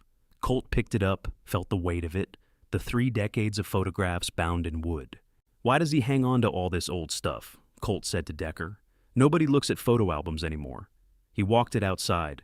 Through the window, I watched him drop it into the outdoor trash can. It landed with a dull thud on top of the garbage bags. Decker and Colt came back inside. "We cleared out a little clutter," Decker said. "Place looks better for the dinner." "Thank you," I said. They headed home. DeChange said they'd be back at 5 to start cooking. I gave it 5 minutes. Then I walked outside to the trash can and lifted the lid. The oak-bound family photo album sat right on top, exactly where Colt had left it. I took it out, brushed away coffee grounds, opened it with care. The small oak box was still nestled inside, settled between photographs of Decker's high school graduation and Colt's wedding. Cecile's name carved into the lid. I opened the box. The lottery ticket, Cecile's photograph, both undisturbed. I held the album they had just thrown out like junk. The album I'd bound in oak in 1994, filled with pictures of their childhood, their mother's face, and now the lottery ticket that would undo them. And I thought, they have no idea what they just threw away. They'd discarded the very evidence that would end their plans. I carried the album back inside, walked to my bedroom, and slid it beneath my pillow, where I'd reach for it at the right moment during dinner. Then I went to the kitchen and took out Cecile's recipe box. Potato soup, her recipe, the one she'd made every Sunday for 20 years. I hadn't made it since she died. Couldn't bring myself to stand at that stove following her handwriting, breathing in the smell of it, the way she'd taught me. But tonight everyone would sit at the table she'd helped me build, and everything needed to be exactly right. I worked through the steps slowly, the potatoes, the broth, the cream, and herbs, letting it all come together the way Cecile had shown me. The kitchen filled with the smell of potato soup, the smell of Sunday dinners, the smell of what family used to feel like here. 5 o'clock, 1 hour until dinner. The soup was ready, the table was set. The album was under my pillow. Clifford had confirmed he'd arrive at 6:15. Orrin would arrive at 6:30. Willa was making the drive down from Cookville. Everything was set. I stood in the kitchen staring at the walnut dining table, the one I'd built in 2000, the one where we'd shared meals as a family for 23 years, where Decker had his high school graduation celebration, where Colt announced his engagement, where Willa got her college acceptance. The table where tonight I would lay out the lottery ticket and 40 days of testing and the truth about who my children had turned into. I ladled out a bowl of Cecile's potato soup and sat down. Took a taste. Perfect exactly the way she used to make it. I looked at the empty chairs around the table. They'd be filled soon enough. Decker, Colt, Genna, Willa, Clifford, Orrin, all the witnesses, all the players, every person who had a role in what was coming. By 6 p.m., they would all be here, and before 7 o'clock, nothing would be the same. They came in on a Sunday evening in January, filing into seats at a table I'd built with my own hands, and not one of them, except Willa, understood they were walking into their own reckoning. Decker arrived first, carrying himself like a man with the upper hand, a manila folder tucked under his arm. He stepped into the dining room and pulled up short. Orrin Pickett was already settled in the corner chair, nursing a cup of coffee. "Dad," Decker said, measuring his words. "I didn't realize Orrin was joining us." "I invited him," I said. Something flickered behind Decker's confidence. He recovered, set the folder down, and forced a smile. Willa came through from the kitchen carrying bowls. Decker saw her, and his smile went stiff. "Willa, I didn't know you were going to be here either." "Dad called me," she said, plain and simple. 2 witnesses he hadn't accounted for 2 cracks in whatever plan he'd rehearsed. Colt arrived with Genna. Colt glanced at his watch. Genna swept the dining room with barely disguised contempt. Everyone took their seats. The walnut dining table I'd built in 2007 chairs. Decker at my right, Colt at my left, Genna beside Colt, Willa across from me, Orrin in the corner. 1 chair still empty. Clifford Beckley would come later. I served Cecile's potato soup. Willa lifted her bowl close and breathed in the steam. "This smells exactly like I remember," she said, her voice soft. Genna looked at her bowl and made no effort to hide her disappointment. "This soup is too plain," she said. "Don't you have something else?" "It's what we're having," I said. She pushed the bowl aside and reached for her phone instead. Willa finished and looked up. "Can I have more, Dad? It tastes just like it used to." I filled her bowl again. Orrin ate quietly, watching everything and saying nothing. Decker and Colt worked through their soup without a word, getting through the formalities, waiting for the real business. I rested my eyes on the walnut surface beneath our hands and bowls the table I'd built back in 2000 when Decker graduated high school. Every joint fitted by hand. 43 years of marriage and family dinners pressed into the grain. And they had no idea they were sitting on the most valuable thing in this house. After dinner, Willa cleared the bowls. Orrin helped. Genna stayed on her phone. Colt checked his watch again. Decker stood and picked up the manila folder. "Dad," he said, settling back into his chair, "we need to talk about the house situation." He spread papers across the walnut table. "We've arranged everything," Decker said. "A buyer through Garrett Finch, $485,000 for the house above market value. All you need to do is sign." I looked at the contract. Official letterhead, legal language, purchase price, closing date. $485,000 for the house that Clifford Beckley's legal fund had already bought back in December for $435,000. The house that belonged to Willa's trust. The house that was never actually for sale. Colt slid a pen across the table. "Just here, Dad," he said, pointing at the signature line. We'll handle everything else. 485 is strong, Decker added.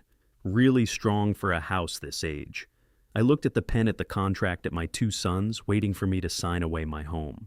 Willa sat very still, not following it all, but feeling that something was off. Oren sipped his coffee watching. Jenna was still on her phone. I pressed my palm flat against the walnut table, felt the smooth surface I'd sanded 23 years ago. Dad, Decker said, the contract. You just need to sign. Colt tapped the pen against the table, impatient. There is a moment just before the truth finally breaks that feels like standing at the edge of a cliff.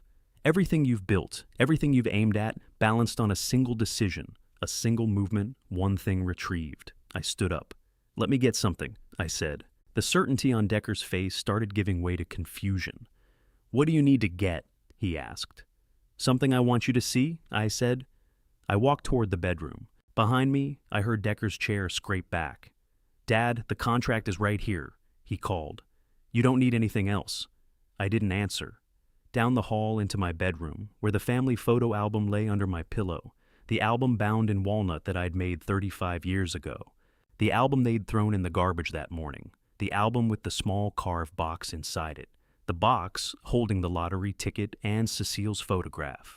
I pulled it out heavy bound in walnut, carrying 35 years of family photographs and one small carved box.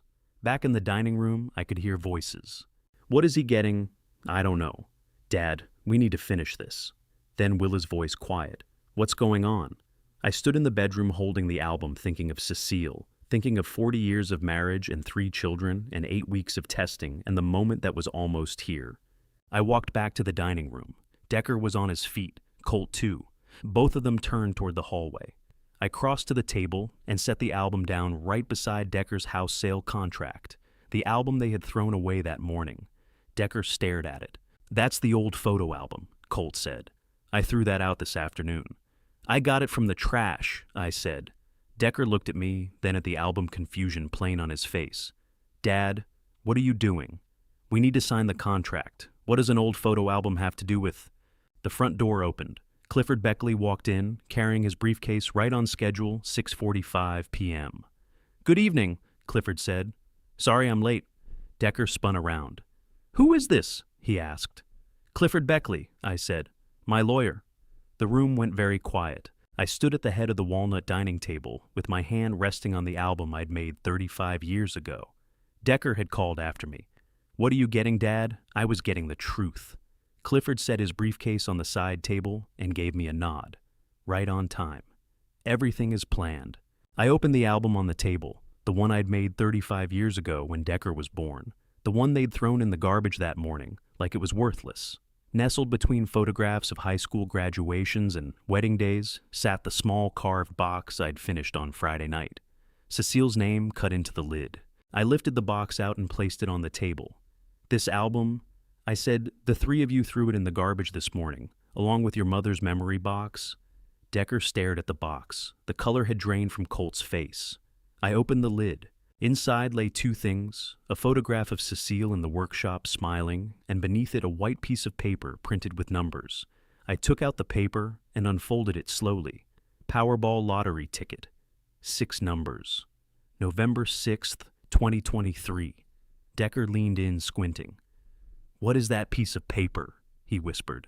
I set the lottery ticket on the walnut table right alongside his house sale contract. $400 million, I said. Powerball, November 6th. The room went absolutely silent. Colt's mouth opened. Nothing came out. Jenna looked up from her phone for the first time all evening. Willa stared at me, her face uncertain. Oren sipped his coffee and watched. Clifford opened his briefcase and drew out legal folders, laying them on the table one by one. The sound of paper on wood was impossibly loud in the silence. That's, Decker started, started again. That's not real. It's real, I said. Claim December 4th, validated paid out. $247 million after taxes. I watched their faces. Decker, calculating. Colt, frozen. Jenna's expression traveling from contempt to shock to something uglier than either. November 6th, I continued. The same day you called me Decker to ask about selling my truck. Remember that Decker didn't answer. "I bought this ticket at Kroger," I said. 3 o'clock in the afternoon, scratched it in the parking lot, 6 numbers. Every one of them matching your mother's birth date, the numbers she picked when we got married. My hands were trembling as I unfolded the lottery ticket. Just slightly, the only outward sign of emotion slipping through 40 days of controlled planning. "And I sat in that parking lot for 47 minutes, I said, deciding what to do, deciding who to tell, deciding whether I really knew who my family was. Dad?" Colt's voice broke. "Why didn't you tell us?" I looked at him. "Because I needed to know something first," I said. "I needed to know who you were when you believed I had nothing left to give." I picked up the lottery ticket and placed it back inside Cecile's memory box, pressed the lid shut over her name. 8 weeks I watched," I said. 8 weeks of tests. Every one of you failed." "What tests?" Decker asked, but his voice already carried the answer. "December 6th, I said. "I called you Colt, asked to borrow $500 to fix the broken fireplace. My pension was delayed. Car repairs had wiped me out. You said no, said things were tight." Colt's hands clamped down on the edge of the table.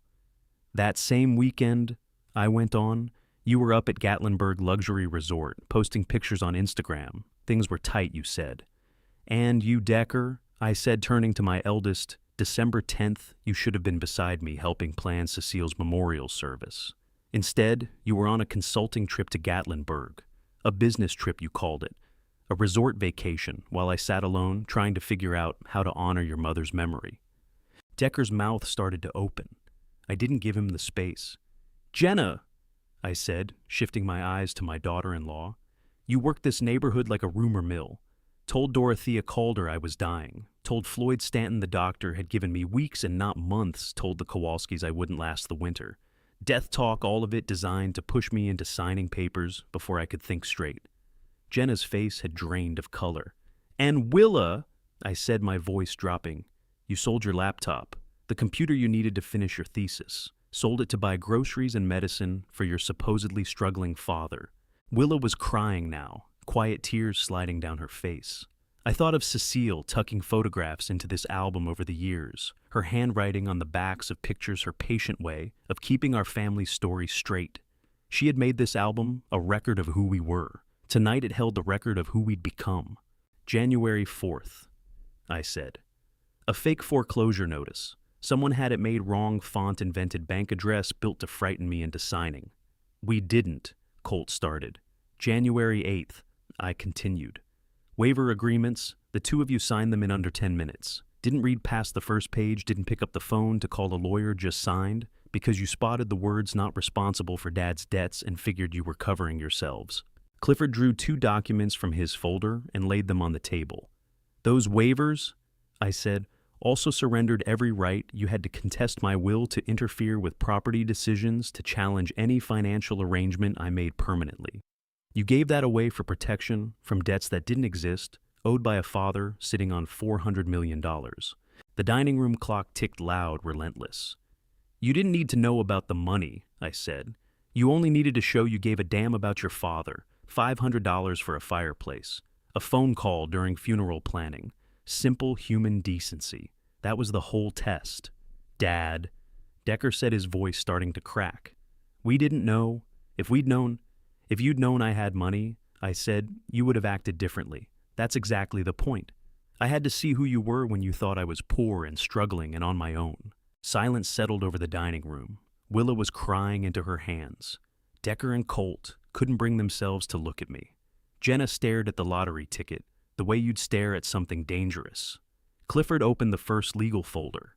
The soft sound of paper was the only thing left in the room. Then Clifford Beckley's voice came through that silence like a blade drawn clean. "Millbrook Lane property," he read from the first document. "Transferred securely into the Willa Marie Merritt Trust. Current unauthorized market listing through Garrett Finch is hereby null and void." Decker's head snapped up. The house was never for sale. Clifford said, his tone perfectly even. "Your father's legal fund repurchased it 3 weeks ago. Mr. Finch's $50,000 deposit has been invalidated." Clifford pulled out another document. "Blind trust agreement," he continued. "Beneficiary Willa Marie Merritt. Amount $247 million after tax. milestone-based distribution upon completion of college education, 2 years of gainful employment and demonstration of financial independence. Trustee Clifford Beckley, Esquire. Willa made a small sound somewhere between shock and disbelief. And finally, Clifford said, drawing out the last document, testament and distribution of assets. Decker James Merritt receives $500 flat. Colt Thomas Merritt receives $500 flat. No contest clause enforced. Any attempt to challenge results in complete forfeiture. $500. The precise amount Colt had refused me for the fireplace. Each son receives $500, Clifford said. Flat. No contest clause enforced. Decker got to his feet, his face bloodless. This can't be real, he said. This can't be legal. Notarized December 4th, Clifford said. Day after the win. Everything filed. Everything airtight. You manipulated all of us, Decker said, turning to face me, his voice shaking. You set traps and stood back and watched us fail. You lied. You played poor and desperate, and I never lied, I said quietly. I simply didn't tell you about money you had no right to know about. Everything else was real. The broken fireplace was real. The funeral planning was real. My need for my family was real. This is manipulation, Colt said, his voice hollow. You manipulated all of us. I looked at my 2 sons standing at the walnut table I'd built with my own hands. You were already planning my inheritance at your mother's graveside, I said. Complete silence. Decker's mouth opened and closed with nothing coming out. 3 years ago, I continued. October, we buried Cecile. You pulled me aside right there at the grave and asked about my will. Before we'd even walked away from the cemetery, you were thinking about what you'd get when I was gone. The dining room clock ticked loud, relentless. Colt looked at Decker. Decker looked at the floor. I've known for 3 years, I said. The lottery didn't uncover your greed. It only confirmed what I'd already suspected the day we put your mother in the ground. The front door opened. Jenna had already had her purse in hand. She walked out without a word, without a backward glance. 35 years of family gone in 30 seconds. Colt followed her. Let's go, he said to Decker. Decker stood at the table one moment. Longer, eyes moving across the lottery ticket, the legal documents, my face. Dad? He said, his voice breaking. I'm sorry. I'm so sorry. If you'd known I had money, I said, you would have pretended to care. That's the point, Decker. I needed to know if you cared when you thought I had nothing. Decker turned and walked out. The front door closed. Silence came back into the dining room. I sat at the walnut table, ringed by empty chairs. Orrin still in the corner, Clifford gathering his papers. Willa across from me, with tears still tracking down her face. Why didn't you tell me? Willa asked softly. I could have helped you through all of this. I looked at my youngest daughter, 22 years old, still in college working 2 jobs, rearranging her whole schedule to visit every weekend, selling her laptop to keep food in my kitchen. I needed to know who you were when money wasn't part of the equation, I said. Willa's hands were trembling, not with anger, but with the weight of understanding what her father had carried alone for 8 weeks. You tested me too, she said, not a question, a realization. Yes, I said. And I passed, she whispered, without knowing I was being tested. That's why you passed, I said, because you weren't trying to. You were just being yourself. Willa pushed back from the table. I need a minute, she said. She went to the kitchen. I heard the tap come on, heard the slow sound of dishes being washed. Orrin rose quietly. I'll head home, he said. You two need the time. Thank you, I said. For everything? Cecile would be proud, Orrin said. Then he slipped out through the back door. Clifford snapped his briefcase shut. The legal work is done, he said.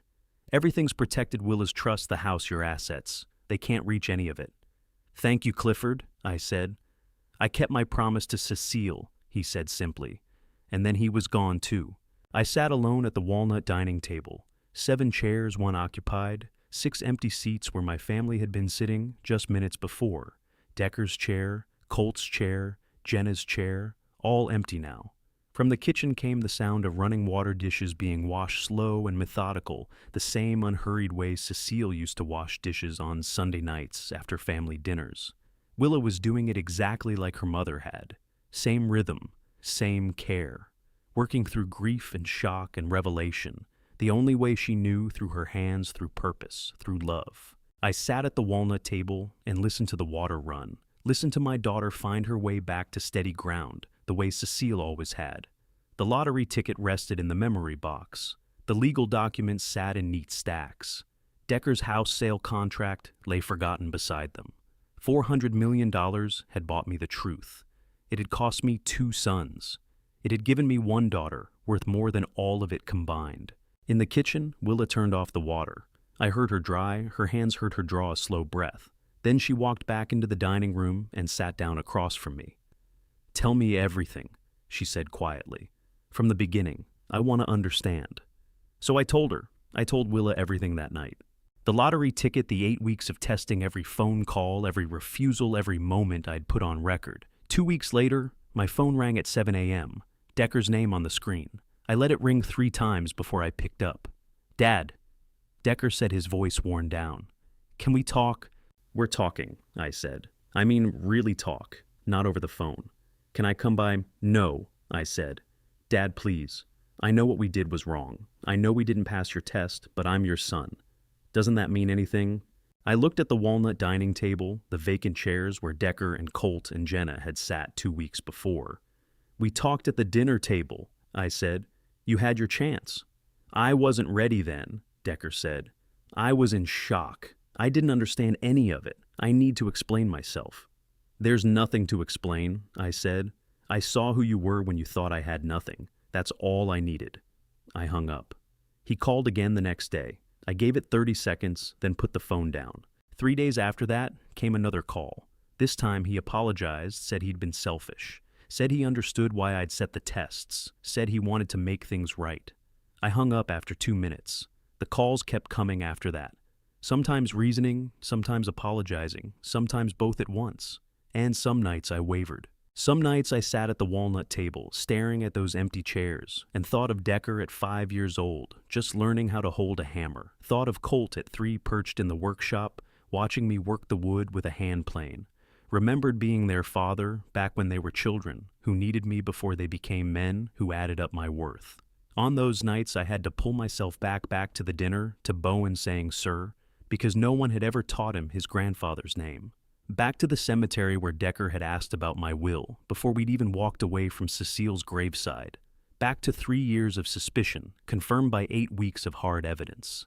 3 sons, 3 empty chairs. The arithmetic was simple, the loss wasn't. Willa was coming every weekend now. She'd moved back from Cookville, taking her classes online, sleeping in the spare bedroom. Said she wanted to be nearby. Said she needed time to make sense of everything that had happened. Said she didn't want me sitting here alone. I didn't say a word to her about Decker's calls. Didn't want her feeling pulled between her father and her brothers. Didn't want her carrying that. 3 weeks after the dinner, Colt appeared at my gate. No call ahead, no warning, just his Lexus rolling up to the curb on a gray January afternoon. I was in the workshop when I heard the car door. Came out to find Colt, standing just outside the gate, not stepping any closer, like he was waiting for permission to approach his own father's house. "Colt," I said. "Dad," he said. His voice was quiet. "I came to say, I don't know what I came to say." I walked over to the gate. We stood 6 feet apart, father and son, with iron bars between us, bars I'd put up myself 20 years ago. "I'm sorry," Colt said. "I know that's not enough, but I'm sorry for the fireplace, for Gatlinburg, for all of it." I looked at my middle son, 32 years old, Cecile's eyes, my nose, a stranger now. "I need you to have something," I said. I reached into my jacket pocket and brought out an envelope. White envelope, $500 in cash inside. I'd put it together that morning, somehow knowing this moment was coming. "This is the money you held back when my fireplace went cold," I said. $500 you wouldn't lend your father in December. I'm returning that kindness to you now. I held it out. Colt stared at the envelope. Didn't reach for it. "This is your inheritance," I said. $500, exactly what you valued our relationship at when you thought I had nothing. Colt took the envelope. His hands were shaking. "Dad," he said, just the one word. Was this what winning felt like, standing at my own gate pressing $500 into my son's hands, while $247 million sat locked away in legal trusts, watching him hold that envelope like it was scalding him? "I know you're hurting," Colt said quietly. "I know we hurt you. We failed, I know that.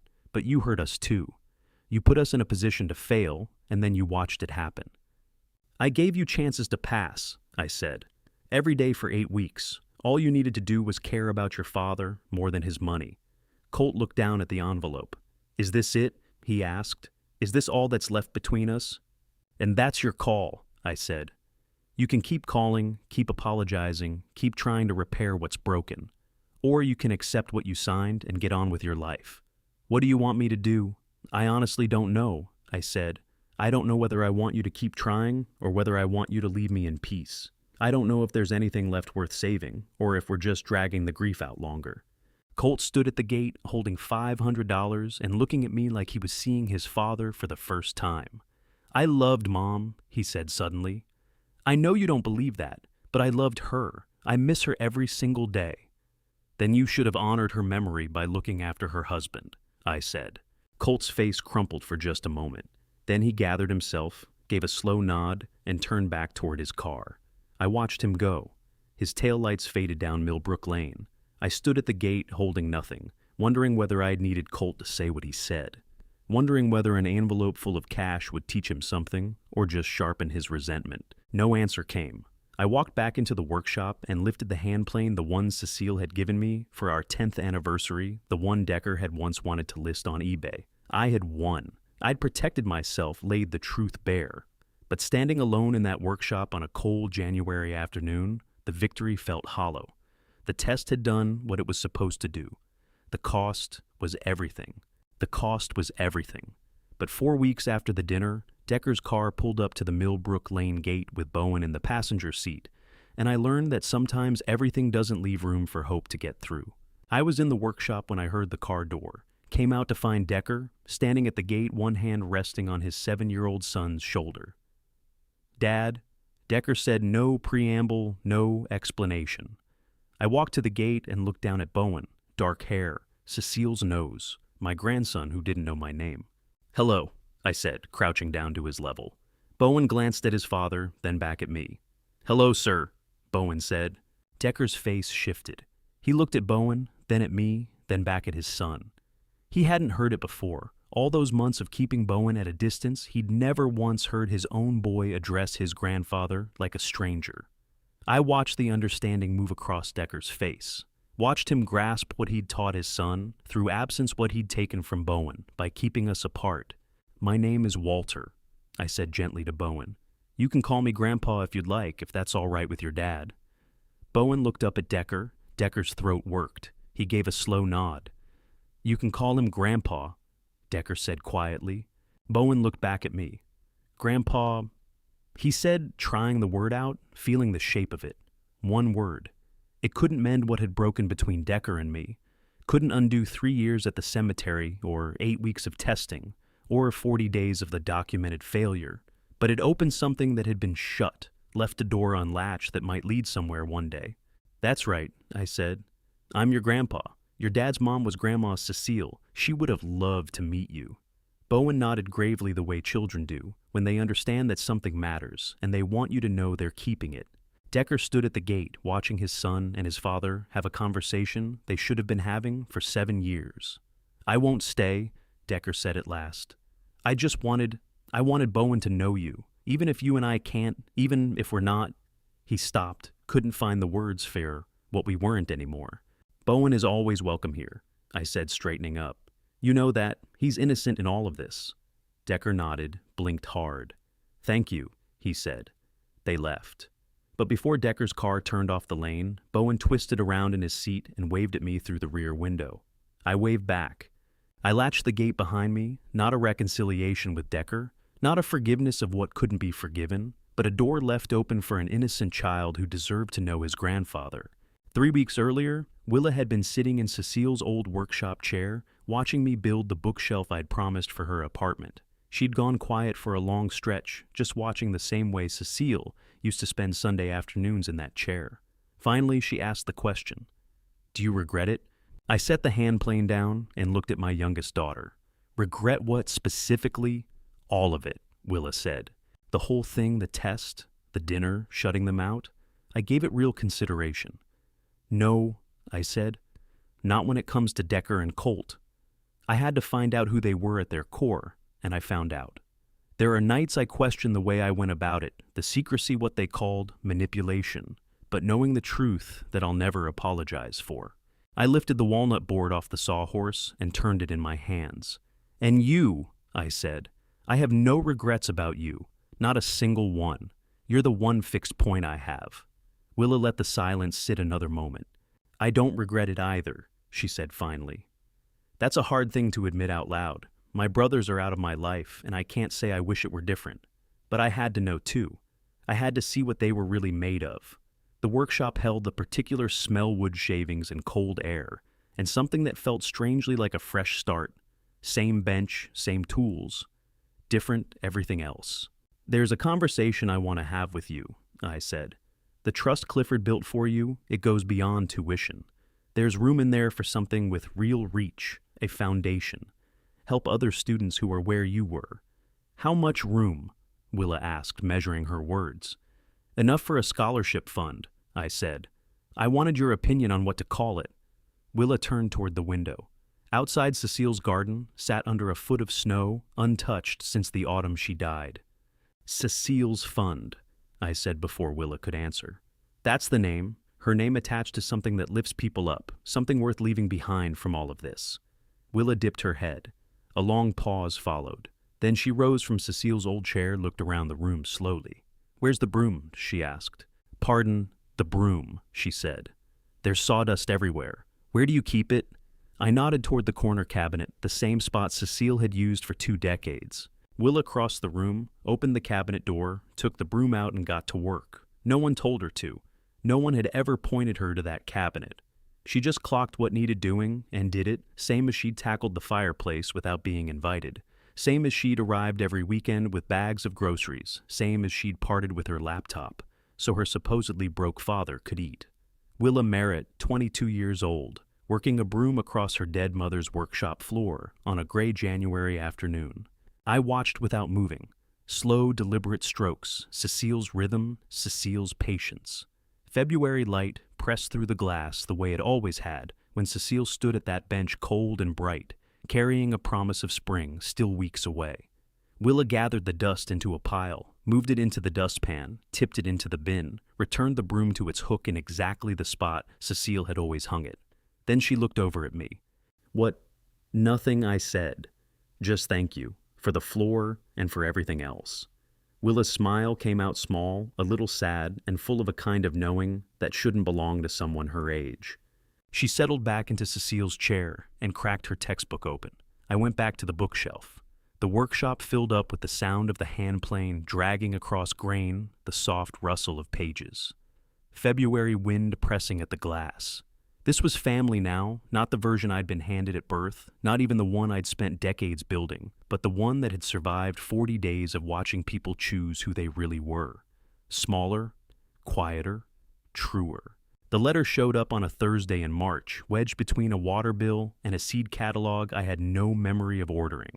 I was still on my second cup at the kitchen table when Willa came in through the back jacket, still zipped, holding the envelope extended in both hands, the careful posture of someone transporting something they aren't quite ready to trust yet. The return address said Cecile's Memorial Scholarship Fund in Clifford's precise block letters. It came, she said. I put the mug down. Open it. Her thumbnail broke the seal. I watched her eyes sweep the page once, then climb back to the first line and start over, the way a person rereads something when believing it the first time feels reckless. Around us, the kitchen went still. The refrigerator hummed its low note. Beyond the window, a neighbor backed a car down a driveway and disappeared up the street. When Willa raised her head, her expression had rearranged itself into something I hadn't seen in 3 years. Something with no guard on it. Something that lived just down the road from the look Cecile used to wear on mornings when good news arrived that she'd been holding her breath not to need. Willa had Cecile's eyes on the right days, and this was one of the right days. Full tuition, she said, her voice barely above a murmur. Books and housing, stipend all 4 years. I was on my feet before I'd made any conscious decision to stand. My arms went around her, and for the first time since that October afternoon, 3 years back, standing graveside, watching soil cover. The woman my whole life had been organized around, I let myself cry without pulling back from it. Not the kind I'd allowed in the dark of the workshop at midnight alone, muffled. The unguarded kind. The kind that starts somewhere deep below the sternum and moves up through your chest and takes your whole frame with it. The kind that signals something sealed has finally broken open. Willa didn't let go. She didn't fill the space with reassurances, didn't try to pace me through it and out the other side. She stood in that kitchen with both arms around her father, the way Cecile used to plant herself beside me in hard moments. Solid present, not borrowing trouble from her own discomfort and passing it to me. 3 years is a long time to keep carrying something without once putting it on the floor. She would have loved this, I managed when words came back. She would have phoned everyone at the post office, Willa said. I laughed through what was still crying, which felt exactly right and impossible to account for. When I pulled back, Willa's face was wet, and that lopsided smile of hers had appeared the one she couldn't call up on purpose, the one that showed up uninvited when something reached her, somewhere genuine. She refolded the letter along its own crease, slid it into the envelope, pressed it flat against her chest before speaking. You didn't have to put her name on it, she said. Nothing else would have fit, I said. The numbers were hers. The money followed from her. Seemed right that what it built should carry her name into the future. She gave a single nod, nothing more needed saying, and neither of us said it. Willa headed out about an hour after that. I stood in the doorway watching until her truck swung off Millbrook Lane and was gone, then drifted back into the kitchen and stood there without any real destination. The room had a different weight than it had carried all winter. Something in the air had loosened. The light through the window over the sink no longer felt like something to brace against it, felt like something you could just let land on you. I rinsed the mugs and walked out to the workshop. Sunday broke cold and clean a March sky, that shade of hard blue that looks like it might crack at the horizon. Radio on low space heater, clicking to life, walnut shelves stretched across the sawhorses waiting. Walnut had been the call that mattered. I'd walked into the lumberyard, leaning toward pine familiar, uncomplicated, but the walnut boards had pulled me up short with that deep reddish-brown warmth, and I'd spent 10 minutes standing in the aisle before I admitted the decision was already made. Walnut only gets better. 2 decades of hands and light, and it would be richer than it was today. The wood drinking and whatever Willa built her life around on those shelves. I've always preferred making things that grow into themselves, rather than things that just hold on. I'd been at it close to an hour when the side door swung open, and Willa stepped in, carrying 2 cups from the bakery on Morrison Street, a paper bag giving her away before she'd cleared the threshold. We perched on the workbench and pulled apart cinnamon bread, no particular occasion for it. The radio hunted between stations. Particles of dust drifted through the shaft of window light and held there. Her heels tapped the cabinet face below her in that old, unthinking rhythm she'd carried since she was small, that back and forth. That meant she was in a place between having something to say and being perfectly fine without saying it. Decker called last night, she said after a while. My fingers kept their pace along the walnut surface. What was he after? Bowen's birthday next month. He was wondering whether you'd show up. She studied the shelves rather than me, leaving the space open so I could respond on my own terms. I told him to reach out to you directly. Good answer? He's making an effort, Dad. Not a plea on Decker's behalf, more like a weather report, an observation about conditions on the ground. It doesn't undo what happened, but it's not meaningless either. I sat with that without rushing toward a verdict. Making an effort was a starting place. Whether that starting place led anywhere worth going was a question that didn't need settling on a Sunday morning in March. What I already knew was that Bowen had called me Grandpa on 2 occasions since January, once at the gate on that cold afternoon, and once over the phone when Decker had passed the boy the receiver without any setup at all, and Bowen had simply said, "Hi, Grandpa." A child says what he means before the world teaches him to hedge. Those 2 syllables from that small mouth were something solid on their own, standing apart from all the wreckage between Decker and me. I didn't need to force the 2 things together into a tidier shape than they were. I could let them both exist at a distance from each other, without resolution. These are going to be beautiful, Willa said, tilting her head toward the shelves. Room enough for all those expensive textbooks you're about to stop buying on your own. She smiled, and something in the workshop shifted a few degrees warmer. When do you think they'll be done? I drew 2 fingers along the face of the middle shelf, reading what the surface still had to tell me. When there's nothing left to fix, I said. But how do you know when you've actually gotten there? The wood lets you know. You pass your hand over it and either something snags or it doesn't. When nothing snags, you're finished. She sat with that quietly for a beat. We both understood I wasn't talking only about shelves, and she was gracious enough to let me say it sideways, because sometimes an oblique route gets closer to the truth than a direct one does. We finished the coffee in the kind of silence that doesn't ask to be filled. Outside, a mockingbird in the oak tree, Cecile planted the year we bought the house, had been running the same 3-note call for the better part of an hour, patient, unhurried, repeating itself like it had nowhere else to be. The workshop carried the scent of linseed oil and fresh-cut wood and the last trace of cold, slowly giving ground to the season. When Willa got up to leave, she lingered at the door a moment longer than usual. "Love you, Dad." "Love you too, sweetheart." I listened to her truck roll down the driveway, the engine thinning, as she turned onto the street until the sound was gone entirely. Then I turned back to the bench. The middle shelf wanted one more full pass before the finish could go on. 2 thin coats after that, a light sand between them, then assembly. A week's work, maybe a touch less if I kept a steady pace. No reason to hurry it. The shelves would be ready when they were ready, and Willa's apartment would be there waiting, and the books would find their places on wood my own hands had shaped in this workshop, where Cecile used to sit and read on Sunday afternoons. I picked up the sanding block and fell back into the rhythm, back and forth with the grain. The walnut warmed faintly under steady pressure. The surface became something truer than it had been an hour before. I thought about the lottery ticket resting in Cecile's memory box in my bedroom drawer, about the Kroger parking lot and the 47 minutes and everything that unspooled from that afternoon, about what $400 million had actually bought in the end. Not comfort, not security, not the things money is supposed to deliver.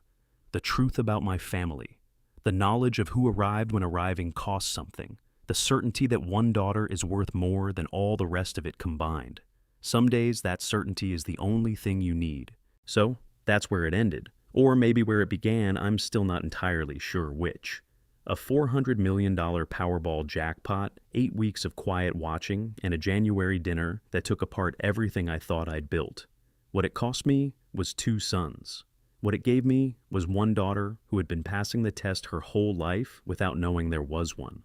I believe God puts truth in front of us at exactly the right moment. Not when it's convenient, not when we're ready for it, but when we need it most. That ticket, those numbers, Cecile's birth date, none of it felt like accident to me. It felt like a door being opened. These are the kinds of father stories that don't make the news, but they live inside families for generations. If you've ever wondered whether Dad's revenge is ever really about money, it isn't. It never was. It was about dignity. It was about knowing. Here is what I'd want anyone to take from this. First, test people by what they do when the stakes are low and nothing is in it for them. Second, if someone shows you who they are in a moment of crisis, believe them even when it hurts. Third, protect what you've built quietly and let the paperwork do the talking when the time comes. Fourth, never confuse blood with loyalty. Loyalty is something people choose every single day. If this story moved you, I'd be grateful if you left a thought in the comments. It helps more than you know. And if you know someone carrying a heavy question about family and trust, share this with them. They might need to hear it. Subscribe to His Hidden Revenge so you don't miss what's coming next. Thank you for sitting with me through this one. Take care of yourselves, and I'll talk to you soon.